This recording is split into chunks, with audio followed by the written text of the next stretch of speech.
আচ্ছা, আরেকজনকে যুক্ত করি, দেখি। মনিরুল ইসলাম ভাই, মনিরুল ইসলাম ভাই কেমন আছেন ভাই? জি, আলহামদুলিল্লাহ। আশা করি আপনি ভালো আছেন। হ্যাঁ ভাই, ভালো আছি। আপনার সাথে আগে একবার কথা হয়েছিল, আপনাকে চিনতে পেরেছি আমি। ঠিক আছে ভাই, বলেন। হ্যাঁ, আগের বার কথা হয়েছিল যে আপনি বলেছিলেন যে ইসলাম ঈমান গ্রহণ করতে জোর জবরদস্তি করে। আর আমিও বলছিলাম এটা নিয়ে একটা তাহকিক করব। কিছুটা তাহকিক করছি। এখন এটা নিয়ে কিছুটা আলোচনা করি।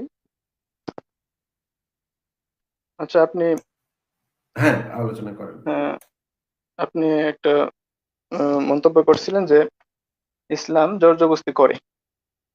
তাই আমি নিশ্চয়ই আপনার কাছে তাফসীর ইবনে কাসির আছে, তাই না? অবশ্যই, অবশ্যই আছে।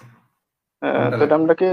আমরা কি সূরা ইউনূসের ৯৯ নম্বর আয়াতটা পড়তে পারি? হ্যাঁ, পড়তে পারি। আপনি বলতে থাকেন, আমার একটু বের করতে সময় লাগবে। আপনি বলতে থাকেন। ঠিক আছে, বের করেন, তারপর আমরা একবারে তাফসীরটি দেখে দেখে পড়ি। মানে আপনার আপনার বক্তব্যটা আপনি আগে বলেন, তারপর আমরা বের করতেছি আস্তে আস্তে, অসুবিধা নেই। বলেন আগে। আচ্ছা, আমি কিছু রেফারেন্স আমি সংগ্রহ করছি, যেগুলা প্রুফ করে যে ইসলাম আসলে জোর জবরদস্তি করে না। যেমন সূরা ইউনূসের ৯৯ নম্বর আয়াতে বলা হয়েছে, তুমি কি মানুষের উপর জোর জবরদস্তি করিবে ঈমান আনিবার জন্য? একটা, তারপর সূরা কাহফের ২৯ নম্বর আয়াতে বলা হয়েছে, যার ইচ্ছা বিশ্বাস স্থাপন করুক এবং যার ইচ্ছা অমান্য করুক। তারপরে সূরা বাকারা ২৭২ নম্বর আয়াতে বলা হয়েছে, তাদেরকে সুপথে আনার দায়িত্ব ভাই তোমার নয়। একটা ক্লিয়ার করলে ভালো হতো না? আমি কিন্তু এখনো হ্যাঁ, সূরা হ্যাঁ, হ্যাঁ। ইউনূসের ৯৯ আচ্ছা, আচ্ছা। নাম্বার আয়াতটা ইবনে হ্যাঁ, কাসিরের প্রথমে সেখানে হ্যাঁ, আসলে এই কথাটা কই বলা আছে ভাই?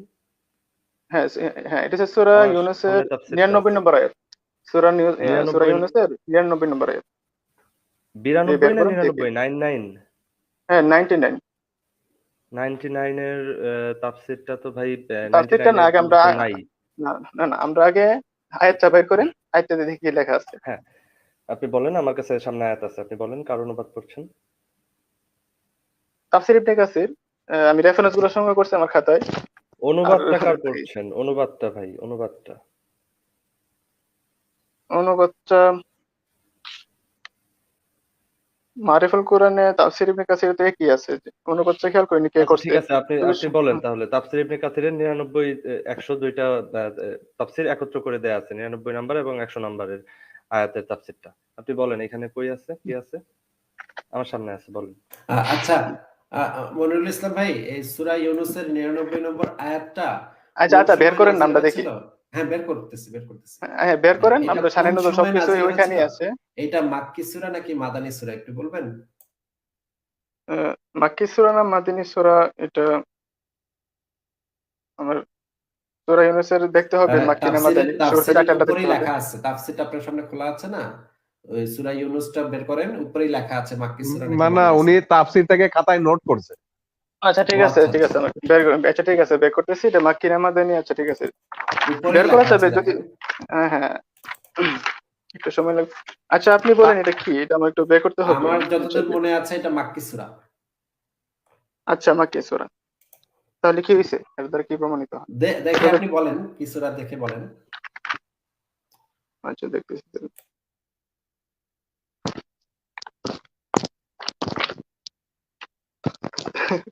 আচ্ছা, আপনার কাছে তো ইবনে কাসির আছে, একটু বের করেন, আমরা দেখি, সবাই দেখি। বের করতেছি তো, একটু লোড হতে সময় হ্যাঁ, লাগে তো ভাই। হ্যাঁ, একটু আচ্ছা, ঠিক আছে, অপেক্ষা আপনি করেন, বের বের করেন। হ্যাঁ, করতেছি। আমিও এই দিতে বের করতেছি।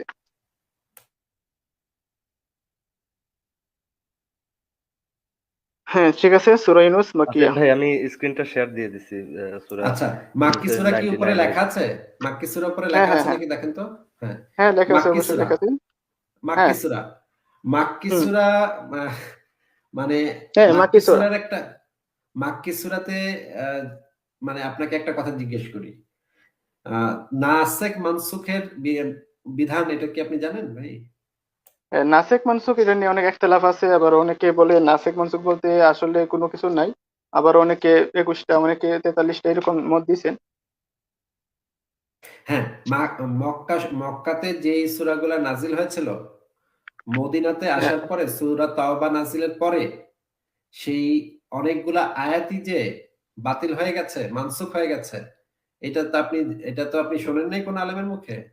হ্যাঁ, বাতিল হয়ে গেছে, এই যে আচ্ছা আচ্ছা আচ্ছা, বাতিল হয়ে গেছে নাসিক মানসুখ আমি ধরে নিলাম, কিন্তু এটা কি প্রুফ করতে পারবেন যে এই যে আমি যে আয়াতটা বললাম, রেফারেন্সটা দিলাম সূরা ইউনূসের 99 আয়াত, এটা কি মানসুখ হয়ে গেছে? এই আয়াতটা যখন নাজিল হয়েছিল তখন নবী মুহাম্মদের ক্ষমতা কম ছিল, তারা এখন সংখ্যালঘু ছিল। আচ্ছা, আমার কাছে প্রায় 43টা 33 35 37টা রেফারেন্স আছে যেগুলা প্রমাণ করে যে ইসলাম জবরদস্তি করে না। সবগুলো ভাই দিয়ে আপনার আলোচনা করা রেফারেন্সিং সম্ভব না। গুলা কি নাসেক মানসুক মেনে করা হয়েছে? নাসেক মানসুক মেনে করছেন আপনি আপনি রেফারেন্স? হ্যাঁ, আপনাকে হ্যাঁ শুরুতেই বললাম যে নাসিক মানসুখ এটা হচ্ছে এটা হচ্ছে কি আপনার এটা কি তাফসীরকারকদের একটা অভিমত। অনেকে বলেছেন নাসিক মানসুখ বলতে কে কিছুই বলছে? নাই, কে অনেকে বলছে 43। আপনাকে? কে বলছে? সূরা সূরা আছে, এই ধরনের আয়াত আছে যে আমি এর চেয়ে বেটার আয়াত নাজিল করি তার চেয়ে নিম্ন পর্যায়ের আয়াতের জন্য, এই টাইপের সর্ট অফ কথা আছে। আমি কোট আনকোট করতে পারছি না, এই টাইপের আয়াত আমি নিজে পড়ছি, সেখানে আচ্ছা বলা আছে যে আল্লাহ আচ্ছা আচ্ছা বেটার আয়াত নাজিল করে, বেটার হুকুম নাজিল করে। তো আপনি নাসেক মানসুক তো কোরআন বোঝার একটা উসুলের মধ্যে পড়ে, আপনি সেটাকে বাদ দিচ্ছেন কিভাবে? মানে আচ্ছা আপনি কি বলতে চাচ্ছেন মনিরুল ইসলাম ভাই, বুঝলাম না ভাই, আপনি কি বলতে চাচ্ছেন নাসেক মানসুক এই জিনিসটাই আপনি মানেন না নাকি? মানি না বলি না, মানছি না এটা বলি নাই, বলছি অভিমত আছে, অনেকে 21টা আসিফ অনেকে ভাই ইন এ সেন্স 43টা কিন্তু এরকম উনি ভাবে তাই অভিমত বলছেন যে দিয়েছেন। উনি মানে নাই, উনি বলতেছিলেন হ্যাঁ, যে এটা তাফসীর আবার কারকদের অভিমত। মানে হ্যাঁ, আবার এটা অনেকে তো, আবার তাহলে তো ভাই এটা নিয়ে আগে আলোচনা করতে হবে, নাসেক মানসুক জিনিসটা সঠিক নাকি সঠিক না সেটা নিয়ে তো আগে আলোচনা করতে হবে। না না, আমি আপনি আমি ওই আগে টপিকে যাব না, ওই টপিকে আমি যেতে চাই না আপনি আপাতত। মানেনও আবার মানেনও না, এইটা তো ভাই কোনো স্ট্যান্ড হতে পারে না। আপনি হয় মানবেন আ- অথবা আ- মানবেন না। আসিফ ভাই, না তার আগে মানে আপনার কাছে আসিফ ভাই আমার একটা আপনারে উনি এমন একটা প্যারাডক্সিক্যাল সিচুয়েশনে দাঁড় করাইতে চাচ্ছে আসিফ ভাই। উনি বলতেছে শরবত যেন মিষ্টি হয়, কিন্তু চিনি কিন্তু ব্যবহার করতে পারবে না, গুড়ও না, কোনো সুইটনারও না। আচ্ছা আপনি ভাই আচ্ছা আসিফ মানে ভাই, আচ্ছা প্রাইমারি স্টেপে, যেটা প্রাইমারি স্টেপ ধরেন, একটা পরীক্ষা বা একটা টেস্ট করতে হয়, একটা টেস্টের নির্দিষ্ট কিছু প্রসিডিউর আছে, সেই প্রসিডিউরে না যে আপনার যেটা দিলের খুশি সেই প্রসিডিউরে আপনি টেস্ট করলে কি, ধরেন আপনার ইউরিন টেস্ট করলে ইউরিনের মধ্যে কিছু বালু মিক্স করে আপনার টেস্ট করে দিল, এটা কি ভাই টেস্ট হবে? এটা তো নিজের মন গড়া একটা ব্যাপার হবে। আপনি সবকিছুতে আইন কানুন আছে জানেন না, আপনি কোরআন বোঝার উসুল হ্যাঁ, ছাড়া আপনি কোরআন বুঝতে চাচ্ছেন? না না আচ্ছা, ঠিক অবশ্যই। আছে, ঠিক আছে, ওগুলো বাদ দিলাম, ঠিক আছে, ওগুলো সব বাদ দিলাম। মনিরুল ইসলাম ভাই, আপনি কি মনে করেন যে কোরআন এই পর্যন্ত, কোরআনে যা আছে সেটা এই পর্যন্ত পৃথিবীর কোন মানুষটা, একটা মাত্র মানুষ আছে পৃথিবীর যে কোরআনের সবকিছু আল্লাহ যেভাবে বুঝাইছে ঠিক সেভাবে বুঝছে, এরকম একজন মানুষ ছিল অতীতে, সেই মানুষটা কে বলেন তো? এটা তো যার উপর কোরআন নাজিল হয়েছে উনি সব থেকে বেশি বুঝতে পারছেন। অবশ্যই, অবশ্যই। জিব্রাইল আলাইহিস সালাম, ইসলামের বিধান অনুসারে জিব্রাইল আলাইহিস সালাম যাকে বুঝায় গেছে সেই নবী মুহাম্মদ, সেই নবী মোহাম্মদ কোরআন সবচেয়ে ভালো বুঝছে এবং কোরআনকে সবচেয়ে ভালোভাবে ব্যাখ্যা করছে, নাকি ভাই? হ্যাঁ অবশ্যই। এখন আপনি যদি নবী মোহাম্মদকে গিয়া কোরআন বুঝাইতে যান যে হ্যাঁ নবী দেখো আমি কোরআন এটা বুঝছি, এই যে দেখো তোমার আমি বুঝাইতেছি, আসো শোনো আমি আমার বুঝবিদ্যা দাও, এটা তো একটা বেকুবের মতো কথা হবে, নাকি ভাই? হ্যাঁ এটা তো হ্যাঁ অবশ্যই, এটা এটা এটা তো কোনো মোহাম্মদ সাল্লাল্লাহু অর্থই আলাইহি হয় ওয়াসাল্লাম না। চ্যালেঞ্জ করতে পারি না আমি, তাই না? মোহাম্মদ মোহাম্মদকে তো আর সাল্লাল্লাহু আপনি আলাইহি ওয়াসাল্লাম চ্যালেঞ্জ হ্যাঁ, করতে পারবেন না, তাই না? না হ্যাঁ মোহাম্মদকে তো, এটা হ্যাঁ, মোহাম্মদকে তো চ্যালেঞ্জ করতে আপনি পারবেন না, তাই না? কারণ মোহাম্মদ সবচেয়ে না ভালো কোরআন বুঝছে, নাকি? হ্যাঁ তাহলে আমরা অবশ্যই। শুরুতে দেখি যে নবী মোহাম্মদ অন্য ধর্মের উপরে জোর জবরদস্তি করছে নাকি করে নাই, ভাই অন্য সেটা যদি টপিকে আমরা চলে বের যাচ্ছেন করতে ভাই। পারি। আসিফ ভাই না না, উনি কি অন্য হাদিস টপিকে চলে মানে? যাচ্ছি না, অন্য টপিকে মোটেও চলে যাচ্ছি না। আমি যদি নবী আপনি মোহাম্মদের জীবনী থেকে দেখাতে পারি যে নবী মোহাম্মদ অন্য ধর্মের উপরে জোর জবরদস্তি করছে, ধর্ম পালনে জোর জবরদস্তি করছে, তাহলে তো আপনার উচিত নবীরে গিয়ে আপনার এই আয়াতগুলা দেখায় বুঝানো, হে নবী তুমি তো কোরআন বুঝো নাই, আসো তোমার আমি কোরআন বুঝাইতেছি, আসো হে নবী তুমি তো ব্যাককল ছিলা, তোমার তো জিব্রাইল কি বুঝাইছে তুমি কিছুই বুঝো নাই, আও মিয়া তোমারকে আমি, তো আপনি এই আয়াতগুলা আমাকে না বুঝায় তো আপনার নবীকে বুঝাইবেন গিয়া তখন, তাই না? নবী মোহাম্মদ যদি এই কাজটা করে থাকে, আচ্ছা আমার যুক্তি কি করতে কেউ কোনো ভুল আছে লজিক্যাল ভাই বা হকিং ভাই? আসিফ ভাই আসিফ ভাই, আমি তো কনফিউজ যে উনি ইভেন হাদিস কি মানেন, উনি সেটা আগে একটু যদি কনফার্ম হয়ে নিতেন। না না না, সহি হাদিস হাদিস অবশ্যই মানেন? মানতে হবে, হাদিস অবশ্যই মানতে হবে, হকিং ভাই মানে হাদিস কিনা মানেন সেটা এটা। একটু জিজ্ঞেস করে নেই, মানতে তো হবে কিন্তু উনি মানে কিনা আচ্ছা সেটা আমি জিজ্ঞেস করতে চাচ্ছি। আপনি আচ্ছা মানেন? হকে সহি আচ্ছা হাদিস মানেন? হ্যাঁ হ্যাঁ অবশ্যই মানি। মানেন? সিয়াসিতে হ্যাঁ আচ্ছা, সিয়াসিতে তাহলে যে তাহলে তাহলে কিতাবগুলো আছে আলোচনা হ্যাঁ প্রসিড অবশ্যই করা মানি। যায়। আচ্ছা আসিফ ভাই আপনি তাহলে আসিফ ভাই, আচ্ছা তাহলে তাহলে আবার পয়েন্টটা একটু বলে নি, লজিক্যাল ভাই এক সেকেন্ড পয়েন্টটা একটু বলে নি, যে আমি বলতেছি ইসলাম ধর্ম জোর জবরদস্তি করে, মানুষের উপর জোর জবরদস্তি করে, ধর্ম নিয়ে জোর জবরদস্তি করে। হ্যাঁ আমাদের মঈনুল ইসলাম ভাই বলতেছেন না, মইনুল ইসলাম ভাইয়ের কাছে কোরআনের কয়েকটা আয়াত আছে, সেগুলো দিয়ে উনি আজকে একদম প্রমাণ করে দিবেন যে ইসলাম ধর্ম কখনো মানুষের উপরে জোর খাটায় না। মানলে মানবে, না মানলে নাই। ইসলাম ওয়েট কখনো ওয়েট জোরাজুরি করে না, একটু নাকি? একটু ইন্টারাপ্ট করি। আসিফ ভাই, শুরুতে একটা কথা বলে নেই, আমি কোনো তর্ক করতে আসিনি। মেন হচ্ছে সত্য জানার চেষ্টা করা, এটাই হচ্ছে মেন। যদি আপনি রেফারেন্স দেখাতে পারেন যে আমার এই রেফারেন্স গুলো এগুলো মানসুখ হয়ে গেছে, তাহলে ঠিক আছে, আপনারটা মেনে নিব। অবশ্যই আর অবশ্যই ভাই, অবশ্যই হ্যাঁ, ভাই। আমরা আমরা মেন আমরা হচ্ছে হ্যাঁ, তর্ক করতে পারি, তর্ক করলেও সমস্যা নেই। তর্ক যে তর্ক খারাপ না, জিনিস তা তো না। তর্ক তর্ক আমি যে খারাপ জিনিস আমরা তা না। চাইলেও করবো না, তর্ক করবো না, কারণ আচ্ছা তর্ক আচ্ছা, করলে আচ্ছা ঠিক আছে। শেষে কি হয়ে আসিফ যাবে, ভাই, আপনারটা আপনার কাছে, আমারটা আমার কাছে। আসিফ ভাই তর্ক কোনো আপনার কাছে, ফায়দা হয় না। আচ্ছা আসিফ ভাই আপনার কাছে আমার একটা প্রশ্ন আছে, আসিফ ভাই সহ সবার কাছে। সেটা হইলো, ধরেন উদাহরণ দিয়ে বলি, উদাহরণ দিলে সবচেয়ে ভালো বোঝা যায়। হ্যাঁ, তো ধরেন আমি লজিক্যাল পারসন, গরিব মানুষদের সাহায্য করি, টাকা পয়সা দিয়ে, জিনিসপত্র দিয়ে গরিব মানুষকে আমি সাহায্য করি, আর রাস্তার অসহায় মেয়েদের নিয়ে এসে ধর্ষণ করি। এখন আমাকে কি ভালো মানুষ বলতে হবে, না খারাপ মানুষ বলতে হবে, নাকি বলতে হবে কিছু কিছু ক্ষেত্রে আমি ভালো, কিছু কিছু ক্ষেত্রে খারাপ? কোনটা বলতে ভাই হবে? আমরা জোর জোর আহ, জবরদস্তির ক্ষেত্রে ছিলাম, ধর্ম আহ, পালনের জোর না না জবরদস্তি হ্যাঁ, না, ছিল। লজিক্যাল আমি ভাই ওই প্রসঙ্গ বাদ প্রসঙ্গের দেন। বাইরেই বলছি। না না না না, লজিক্যাল ভাই প্রসঙ্গের বাইরে চলে যাচ্ছেন আপনি। আপনি প্রসঙ্গের বাইরে যান না এখন। এই না, মুহূর্তে আমরা প্রসঙ্গের শুরু বাইরে না করছি। আসিফ ভাই, এটা এটা এটা ওই প্রসঙ্গেরই। উনি দেখাবে জোর জবরদস্তি নাই, আপনিও দেখাবেন জোর জবরদস্তি আছে। তাহলে তো দুই রকমই আছে, এবং দুটোও যদি সঠিক হয়, তাহলে তো বলা যাবে না যে কোরআন 100% সঠিক, বা আল্লাহ আছে, ভাই নবী ভাই সঠিক। ভাই একটা একটা পয়েন্টে থাকে, আমরা কনক্লুশন ড্র না করি, ওনার জন্য ওপেন ছেড়ে দিই। না না মনুল ভাই আপনি একটু কাইন্ডলি না না, হকিং ভাই আমার কথা তো শেষ হয়নি, আমি একটু শেষ করে নিই। যে জি জি জি প্লিজ। আমি বলতেছি যে ইসলাম ধর্মে জোর জবরদস্তি আছে, মইনুল ইসলাম ভাই বলতেছে ইসলাম ধর্মে জোর জবরদস্তি নাই। উনি কয়েকটা আয়াত নিয়ে আসবে, এসে আমাদেরকে দেখাবেন ইসলাম ধর্মে জোর জবরদস্তি করা হারাম, এই জিনিসটা উনি আমাদেরকে দেখাবেন।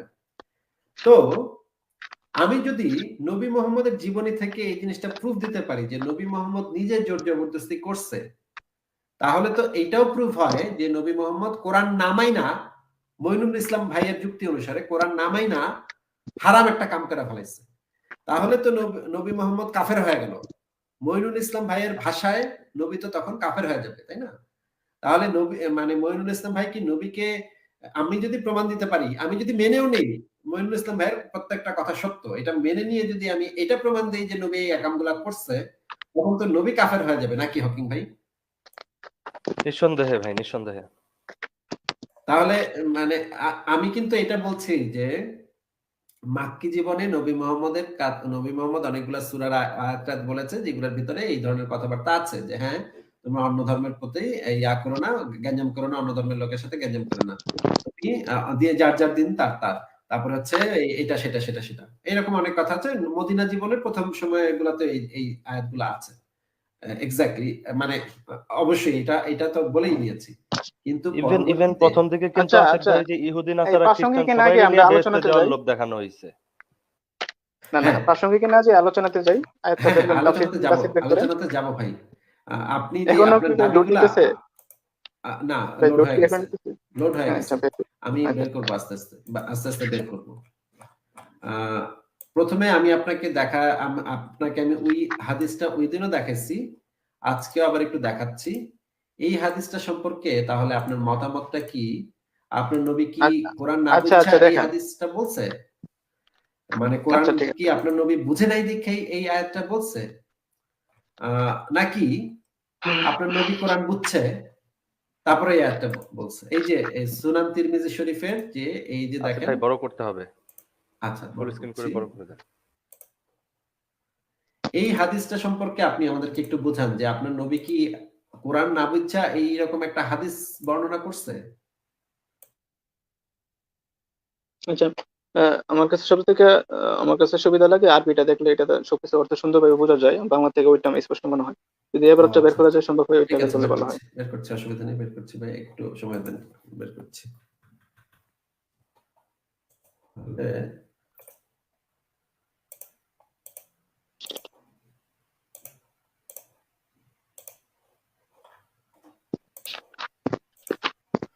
হ্যাঁ ভাই, দেখা যাচ্ছে এখন? হুম হ্যাঁ, একটু পরে শোনান আমাদেরকে তাহলে। হুম, আচ্ছা হ্যাঁ ওই দিনে পড়ছিলাম, আজকে পড়তেছি। বাবু মাজা উমিরতু আন উকাতিলান নাসা হাত্তা ইয়াকুলু লা ইলাহা ইল্লাল্লাহ। এখানে গত ভিডিওতে বলছিলাম মানে 13ই মার্চে এখানে উকাতিল শব্দটার আমি অর্থ করছিলাম। উকাতিল শব্দ অর্থ হচ্ছে হত্যা করা। হ্যাঁ, আর আমি একটা কিছুটা বলতে গেলে মুখ ফসকে বের হয়ে গেছিল যে মারতেই থাকা। মারতেই থাকা এটা আসলে ব্যঙ্গে বলা হয়নি, অনেকে আবার ভুল বুঝতে পারে। মারতে থাকা কখন, এটা শুধু যুদ্ধের ময়দানে যখন শুনেন আমি ধরেন তরবারি নিয়ে আমি যুদ্ধ করতেছি, আমি যুদ্ধ করতেছি যুদ্ধ মারতেছি মারতেছি মারতেছি, আর যদি এমন অবস্থায় যদি সে কালিমা পড়ে ফেলে, যদিও সে আন্তরিকভাবে বিশ্বাস করে না, তখন আমি মারতে পারবো না। বুঝতে পারছেন? এটা মানে ক্লিয়ার করে আপনি নিই পরে আপনি আবার তো ভাই মানুষকে আপনার আপনি শর্তটা তো একই রইলো। আপনি যে না কারণে না হুমকি দিলেন হ্যাঁ সেই হ্যাঁ কারণটা তো ফুলফিলই করতেছেন আপনি। এমন না আচ্ছা তো যে আচ্ছা তাদেরকে আপনি এমনি এমনি ইন্ডিমনিটি দিয়ে দিচ্ছেন, এমনি এমনি ছেড়ে দিচ্ছেন, তা তো দিচ্ছেন না। আপনি আচ্ছা তাদেরকে দিয়ে এখন কালেমা পড়াইতেছেন, তারপরে ছাড়তেছেন, নইলে কোপ দিয়ে কল্লাটা কচুর মতো কেটে ফেলতেছেন। আচ্ছা কি ভাই, আচ্ছা এগুলো উকাতিল দেখতেছেন আচ্ছা না যে এই যতক্ষণ না পর্যন্ত এই- বলা আছে। আচ্ছা এই হাদিসটা কি শুধুমাত্র যুদ্ধের ময়দানে প্রযোজ্য নাকি সর্বসময় প্রযোজ্য? তার আগে একটা ক্লিয়ার করে নিতে আচ্ছা মুরতাদ ধরেন আমি না বাংলাদেশে না বাস না করি। এই ভাই হাদিসটা ভাই, আপনার উত্তর ভাই দিব, আপনার উত্তর আচ্ছা দিব দিব আচ্ছা ঠিক আছে বলেন। আচ্ছা জি জি। আমি হ্যাঁ এটা বোঝার জন্য এটা বলতেছি, ধরেন আমি বাংলাদেশে বাস করি, এখন আমি ঘোষণা করলাম যে আমি মুরতাদ হয়ে গেছি, আমি একবারে সমাবেশ ডেকে ঘোষণা করলাম। এখন আমার বিধানটা কি বলুন? আমাকে কি হত্যা করতে পারবে? আমাকে মেন হচ্ছে আমাকে মুরতাদ বলতে পারবে কিনা, আমি কি মুরতাদ না কাফের, এটা আগে বুঝতে হবে। আমি মুরতাদ না কাফের, আগে মুরতাদের সংখ্যাটা আগে বুঝতে হবে। আচ্ছা বলুন তো, এখন যে আমি ঘোষণা করলাম যে আমি ইসলাম ত্যাগ করলাম, ইসলাম আগে এটা খেয়াল রাখতে হবে, বাংলাদেশ কিন্তু ইসলাম খেলাফা না। এখন আমাকে কেউ মুরতাদ বলতে পারবে কিনা, এটা আগে ক্লিয়ার করতে হবে।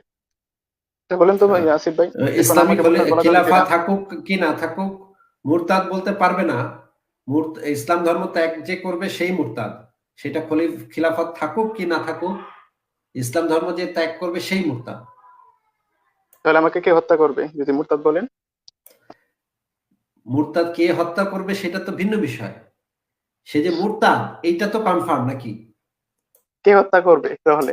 কে হত্যা করবে সেটা তো পরের কথা, আগে বলেন যে সেটা সে মুরতাদ নাকি মুরতাদ না, এইটুক কি আপনি শিওর হয়েছেন যে সে মুরতাদ? পৃথিবীর যে কোনো জায়গাতেই যদি কেউ ইসলাম ধর্ম ত্যাগ করে সে মুরতাদ, এইটা কি নিশ্চিত হয়েছে নাকি হন নাই? সে খিলাফতে থাকুক কি খিলাফতে না থাকুক কিছু যায় আসে না। নো, আমি মানে যদি আপনি এখন বলতে বর্তমানে চাচ্ছেন, আপনি বলতে চাচ্ছেন শুধুমাত্র খিলাফতের ভিতরে থাকলেই সে মুরতাদ হবে, এছাড়া খিলাফতের বাইরে থাকলে সে মুরতাদ হবে না? তাহলে রেফারেন্স দেখান ভাই। হ্যাঁ মুরতাদ, হ্যাঁ মুরতাদ, মুরতাদ শোনেন, আমি যদি ইসলাম ত্যাগ করি তাকে আমাকে আমাকে কাফের বলবেন, আমি মুসলিম। আর মুরতাদ, হ্যাঁ ইসলাম কথা শেষ ধর্ম করে যে আর ত্যাগ হ্যাঁ করে সেই মুরতাদ, আপনি যদি বলেন যে খিলাফত না থাকলে ইসলাম ধর্ম ত্যাগ করলে সে মুরতাদ হয় না, তাহলে রেফারেন্স দেখেন ভাই। রেফারেন্সটা এটা তো মইনুল ভাই, আপনি চিন্তা করতে পারতেছেন যে আপনি কি বলতেছেন? আপনার আল্লাহর দেয়া একটা আইন, আল্লাহর দেয়া একটা বিধান, সেই বিধানটা নির্ভর করতেছে খিলাফত আছে কি নাই সেটার উপরে। আপনাদের কাছে কি তাহলে আল্লাহর আইনের চেয়ে খিলাফত বড় হয়ে গেল? আচ্ছা মইনুল ইসলাম ভাই, আপনাকে আমি জিজ্ঞেস করি, মানে মদ যে হারাম, এটা কি খিলাফত থাকলে হারাম নাকি খিলাফত না থাকলেও হারাম?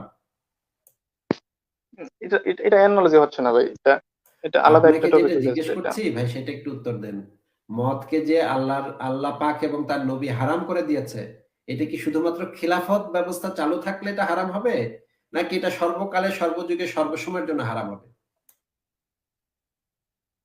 হ্যাঁ, খেলাফত থাকুক আর না থাকুক, সর্বাবস্থায় এটা হারাম।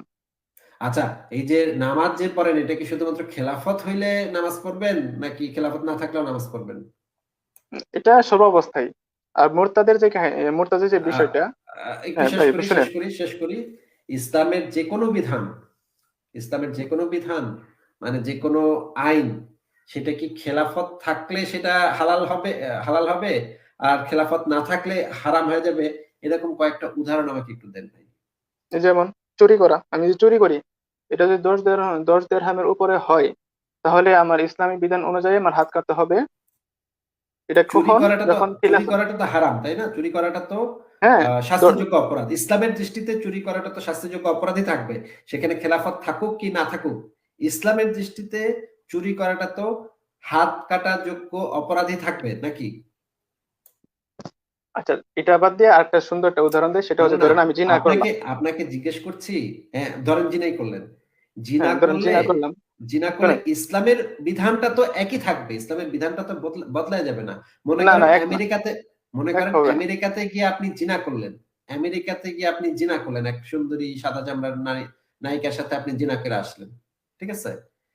ইসলামের বিধানটা তো ওই জিনার ক্ষেত্রে একই থাকবে নাকি? ইসলাম আপনারা বলবে আপনি আমেরিকাতে তো খেলাফত নাই, ঠিক আছে যাও তুমি আমেরিকাতে গিয়ে জিনা করে আসো, অসুবিধা নাই, কোনো সমস্যা নাই, এটা হালাল হয়ে গেল, এটা বলবে আপনাকে?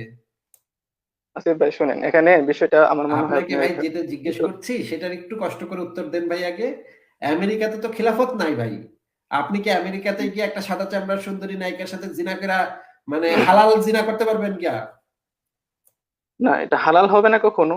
ইসলামের মধ্যে কয়েকটা বিষয় আছে, এটা হচ্ছে সামাজিক, এটা হচ্ছে ব্যক্তিগত। তো আমি ভাই যে জিনাটা করি, সেটাই আপনাকে আমি যে বলছি, জিনাটা সেটাই করি, আপনাকে বলছি, হ্যাঁ ইসলামের শুনেন, বিধান খিলাফত হুম, থাকুক কি না থাকুক সব জায়গাতে একই থাকবে। আপনি এটা বলতে পারবেন যে বিধানটা একই থাকবে, কিন্তু বিধানটা যে বাস্তবায়ন, বিধানটার হুম, বাস্তবায়নের জন্য খলিফার দরকার হবে। বিধানটা একই থাকবে, কিন্তু বিধানটার বাস্তবায়নের জন্য খলিফার দরকার হবে। এইটা আপনি বলতে পারেন যে বিধানের বাস্তবায়ন যে করবে সেই তো নাই, খলিফাই নাই, কে কে করবো ভাই? খলিফাই তো পাইতেছি না খুঁজা, খলিফা খুঁজতেছি মুরতাদদের হত্যা করার জন্য, খলিফারে খুঁজতেছি কিন্তু খলিফা খুঁজে পাচ্ছি না। আপনি এটা বলতে পারবেন, কিন্তু বিধানটা তো বদলাইলো না, বিধানটা একই থাকতেছে, সেই বিধান বাস্তবায়ন যে করবে তারে আপনি খুঁজে পাচ্ছেন না। বুঝতে পারছেন ভাই বিষয়টা? হ্যাঁ বুঝতে পারছি বিষয়টা। কিন্তু তাতে তো বিধানটা বদল হচ্ছে না, বিধানটা তো পাল্টে যাচ্ছে না, বিধানটা একই থাকতেছে। হ্যাঁ, বিধান পাল্টাচ্ছে না, এটা ঠিক আছে। তবে হ্যাঁ, আমি একটা বিধানের উদাহরণ দিচ্ছি আপনার। বাস্তবায়নকারী যদি আপনি না পান, তা দিয়ে তো বিধানের কিছু যায় আসে না। খলিফা খেলাফত থাকুক কি না থাকুক তা দিয়ে তো বিধানের কিছু যায় আসে না। বিধান তো যেটা আছে, আইন যেটা আছে সেই আইনই থাকবে। মনে করেন আপনি বাংলাদেশে বসে খুন করছেন, কেউ দেখে নাই, হ্যাঁ, আপনাকে শাস্তি প্রয়োগ করা হচ্ছে না, কিন্তু খুন করাটা তো শাস্তিযোগ্য অপরাধী তো থাকলো, তাই না?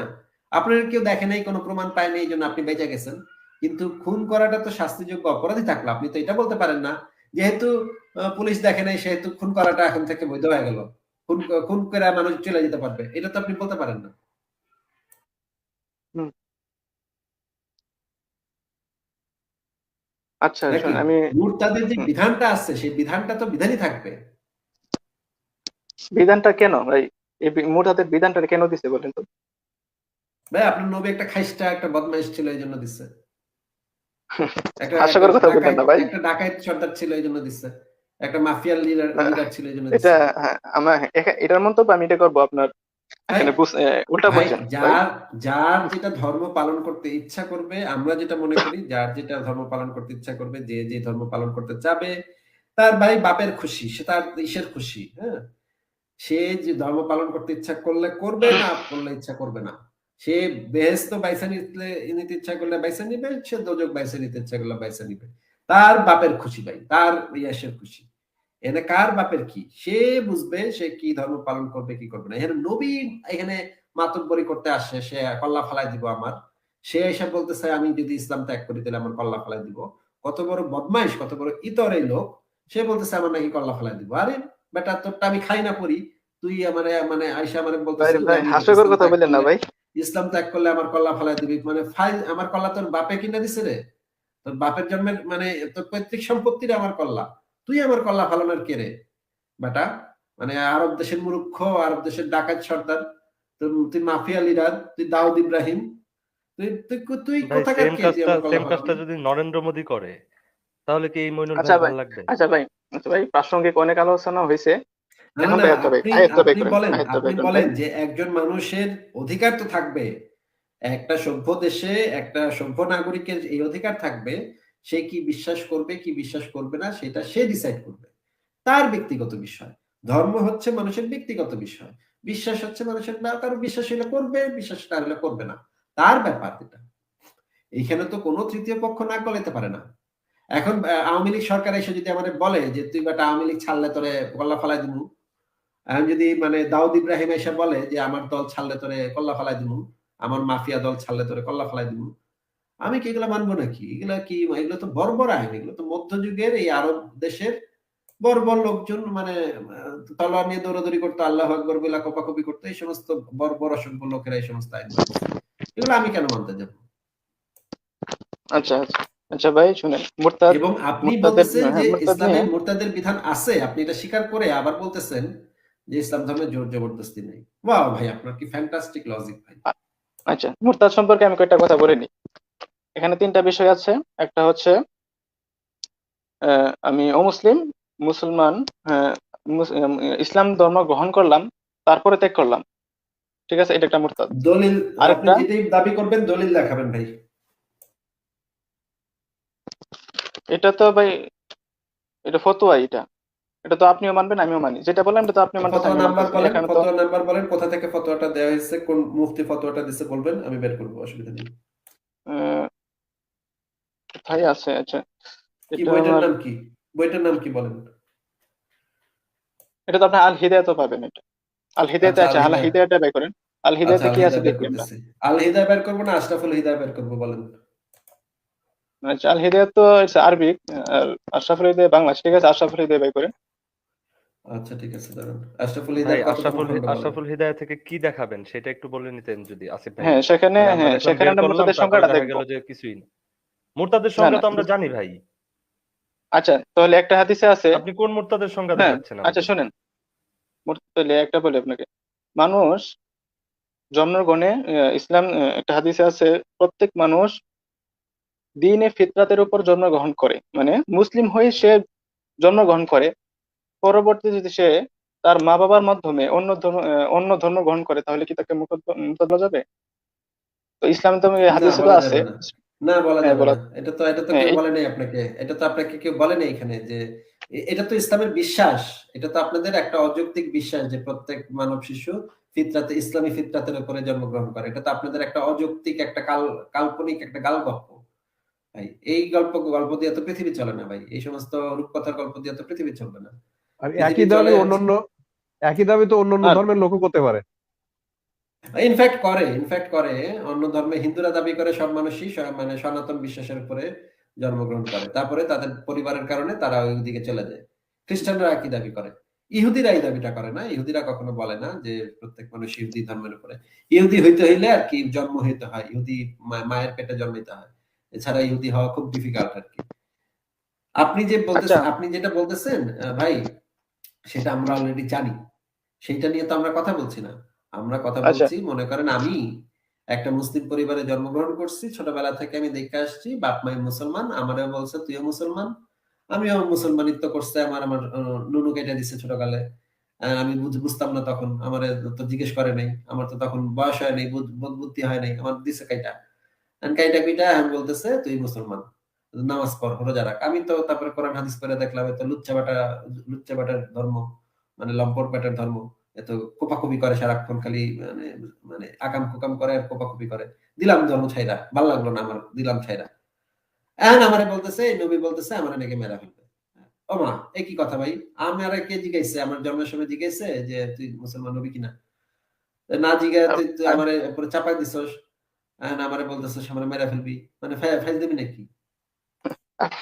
আসিফ ভাই, একটা বিষয় আপনার মনে হয়, একটা বিষয় আপনার জানা নেই, সেটা হলো যে আপনার উপর যে আক্রমণটা হয়েছে কিসের জন্য? এটা কি আপনার মুরতাদের কারণে, না শাতিম রাসূলের জন্য? কিসের জন্য এটা হয়েছে? দুইটার আমার জন্য, আমার দুইটার না, জন্যই। মুরতাদের জন্য, মুরতাদের জন্য এটা এটা হবে না। আপনার শাতিম রাসূলের জন্য হতে পারে, কারণ মুরতাদের জন্য এটা তো ইমাম দিবে, এটা এই শাস্তি তো ইমাম দিবে, ইসলামী খেলাফত এটা থাকতে আপনি হবে, বের যেমন করে দেখান, বাংলা, একটু হ্যাঁ। বের করে দেখেন কোথায় লেখা আছে। একটু দলিল সহ কথা বলেন ভাই, দেখি তো দলিলটা বের করেন তো। এই এই প্রশ্নের সম্মুখীন হবে এটা ভাবিনি, এটা আমার নোটপ্যাডে লেখা আছে এখন। না না, আচ্ছা, এটা আমি মানে আর পরবর্তী না, লাইভে এটা একটু বের হবে। দলিল সহ দেখান, তাহলে আমরা একটু দেখলাম আপনার কাছে দলিল টলিল আছে নাকি, দেখলাম একটু। আমরা কোরআন হাদিস থেকে একটু দলিল দেখান আমাকে। কোন কোন বিষয়টা? এই যে মুরতাদকে যে মানে শুধুমাত্র খলিফা হত্যা করতে পারবে, এটা দলিল হুম, প্রমাণ একটু দেখান, কোরআন হাদিস থেকে দেখান তো একটু। কোন হাদিস থেকে? ভাই যে বিষয়ে কথা বলতে আসবেন তার রেফারেন্স নিয়ে আসবেন না। রেফারেন্স তো অবশ্যই বের করা যাবে, একটু সময় লাগবে। তবে আমার উদ্দেশ্য এটা না, আমি না না যেটা না, নিয়ে এই আলোচনা করবো উদ্দেশ্য শুরু থেকে, যেটাই হোক, এইগুলো রেফারেন্স গুলো ভাই, নিয়ে আসছি, হ্যাঁ। উদ্দেশ্য ভাই যেটাই হোক ভাই, আপনি যে কথাটা বলবেন সেটার সাপেক্ষে যখন আমি রেফারেন্স চাইবো, তখন তো আপনার সাথে সাথে বের করতে হবে ভাই। আপনি একটা কথা বইলা ফেলছেন, দলিল নাই, বইলা ফেলছেন, এখন তো রেফারেন্স এখন যদি দিতে না পারেন দলিলটা, তাহলে তো একটা মানে ইসের ভিতরে, ভেজালের ভিতরে আপনি পড়ে গেলেন। বুঝলেন না ভাই? আচ্ছা আচ্ছা, জান এগুলা বাদ দেন, এখন কোন আর আয়াতে যাই আমরা যে কথা আমরা? বলছি প্রত্যেকটা কথা আপনি চাইলে এখনই রেফারেন্স দেখাইতে পারেন। হ্যাঁ, আপনি আমার কাছে রেফারেন্স চান, আপনি আমার কাছে দাবি করেন। ভাই আপনি এই কথাটা বলছেন, রেফারেন্স দেখান। দলিল আমি আমার সাথে রেডি করা আছে। বইপত্র সব রেডি করা আছে। হয়তো একটু সময় লাগবে কিন্তু দেখাতে পারবো। আচ্ছা তাহলে এটা দেখান, সূরা ইউনূসের 99 নম্বর আয়াতের এটার বিপক্ষে একটা দেখান যে এটা মিথ্যা। না, না ওইটার বিপক্ষে তো দেখাবো, সেটাই তো বলতেছি। হ্যাঁ এই ওইটাতে যে যে এই মূল আলোচনা ছিল এগুলো, আমি এই আলোচনা আমি ভাই ভাই আমি আমি সবকিছু আমি বুঝলাম না, বুঝছি। আমি বুঝলাম না মইনুল ভাই, আসিফ ভাই একটু বিপক্ষে দেখান মানে কি? আমরা কি দাবি করছি যে ওইটার বিপক্ষে আমরা দেখাবো? আপনি না, না, ওই না, যে আ- রেফারেন্সটা নিয়ে হকিং আসছেন। ভাই, হকিং ভাই এক সেকেন্ড। আসিফ ভাই তো আমরা বললোই। হকিং ভাই এক সেকেন্ড, আমরা এতক্ষণ ধরে কি কথা বলতেছি হকিং ভাই বলেন তো? মানে ভাই আমি হতাশ, লিটারালি হতাশ আমি। মানে এই যে আসিফ, মুরতাদকে যে কতল করার বিধান, এটা নিয়ে তো আমরা এতক্ষণ হকিং ভাই, এটা নিয়েই তো আমরা এতক্ষণ কথা হ্যাঁ, বলতেছি নাকি? মানে এটার অবশ্যই। এটার মানে কি? এটার মানে কি? এটার মানে হচ্ছে সবাইকে ধরে ধরে 2টা করে চুমা দিয়ে দেওয়া এবং 2টা করে চকলেট দিয়ে দেওয়া, মানে নাকি মইনুল এটার ভাই? হকিংদেরকে মানে এই যে মুরতাদদেরকে মেরে ফেলা মানে কি? আমরা এটা ধরতে পারি যে এটা ইসলাম এটা ধর্মে কোনো হচ্ছে ভাই ওই জোরাজুরি যে নেই? লাল গালিচা সংবর্ধন দেওয়া, বুঝছেন? লাল গালিচা সংবর্ধনা দেয়া, এটা কিন্তু মোটেই জোর ওয়াও, জবরদস্তি না। বুঝতে পারছেন? ওয়াও, মইনুল ভাই, মানে আপনি বলতেছেন যে আপনি কোরআনের একটা আয়াত নিয়ে আসছেন।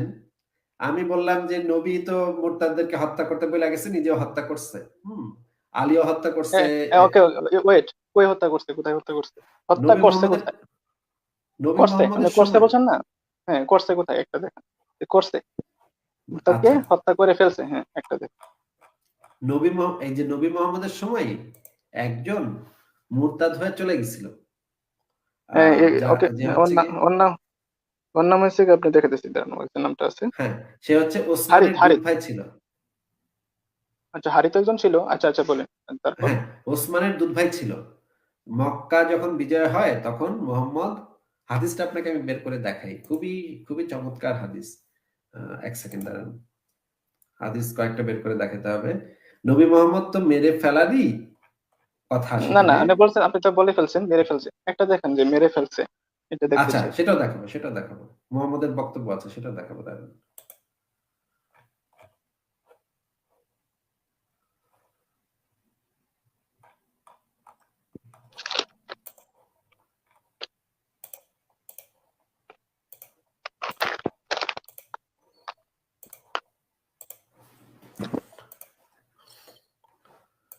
এই যে দেখেন, এটা হচ্ছে আল বিদায়া ওয়ান নিহায়া গ্রন্থ থেকে দেখাচ্ছি।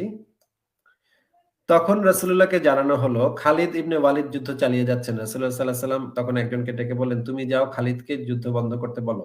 খালিদ বলল, নাগারের মধ্যে হত্যা করব। আচ্ছা দাঁড়ান একটু।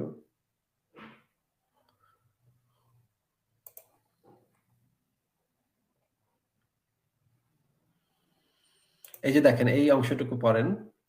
ইবনে ইসহাক বলেন, রাসূলুল্লাহ সাল্লাল্লাহু আলাইহি ওয়াসাল্লাম তার সেনাধ্যক্ষের নিকট থেকে এই মর্মে অঙ্গীকার নিয়েছিলেন যে তারা তাদের বিরুদ্ধে যুদ্ধ করতে আসা লোকদের ব্যতীত অন্য কারো সঙ্গে যুদ্ধে লিপ্ত হবেন না। তবে তিনি নাম উল্লেখ করে বিশেষ কিছু লোককে হত্যার আদেশ দিয়েছিলেন। এমনকি যদি তাদেরকে কাবার গিলাফের নিচে পাওয়া যায় তবুও। তাদের মধ্যে আব্দুল্লাহ ইবনে সাদ ইবনে আবু সারাহ ছিল অন্যতম। সে বাহ্যত ইসলাম গ্রহণ করেও ওহী লিপিবদ্ধ করার দায়িত্ব পালন করে, কিন্তু পরে সে মুরতাদ হয়ে যায়। রাসূলুল্লাহ সাল্লাল্লাহু আলাইহি ওয়াসাল্লাম মক্কায় প্রবেশ করে তাকে হত্যার ঘোষণা দিলে সে পালিয়ে ওসমানের কাছে আশ্রয় নেয়। সে ছিল ওসমানের দুধ ভাই। ওসমান তাকে নিরাপত্তা দেওয়ার জন্য রাসূলুল্লাহ সাল্লাল্লাহু আলাইহি ওয়াসাল্লাম এর কাছে নিয়ে আসেন। তিনি দীর্ঘক্ষণ নীরব থাকার পর বললেন, আচ্ছা ঠিক আছে।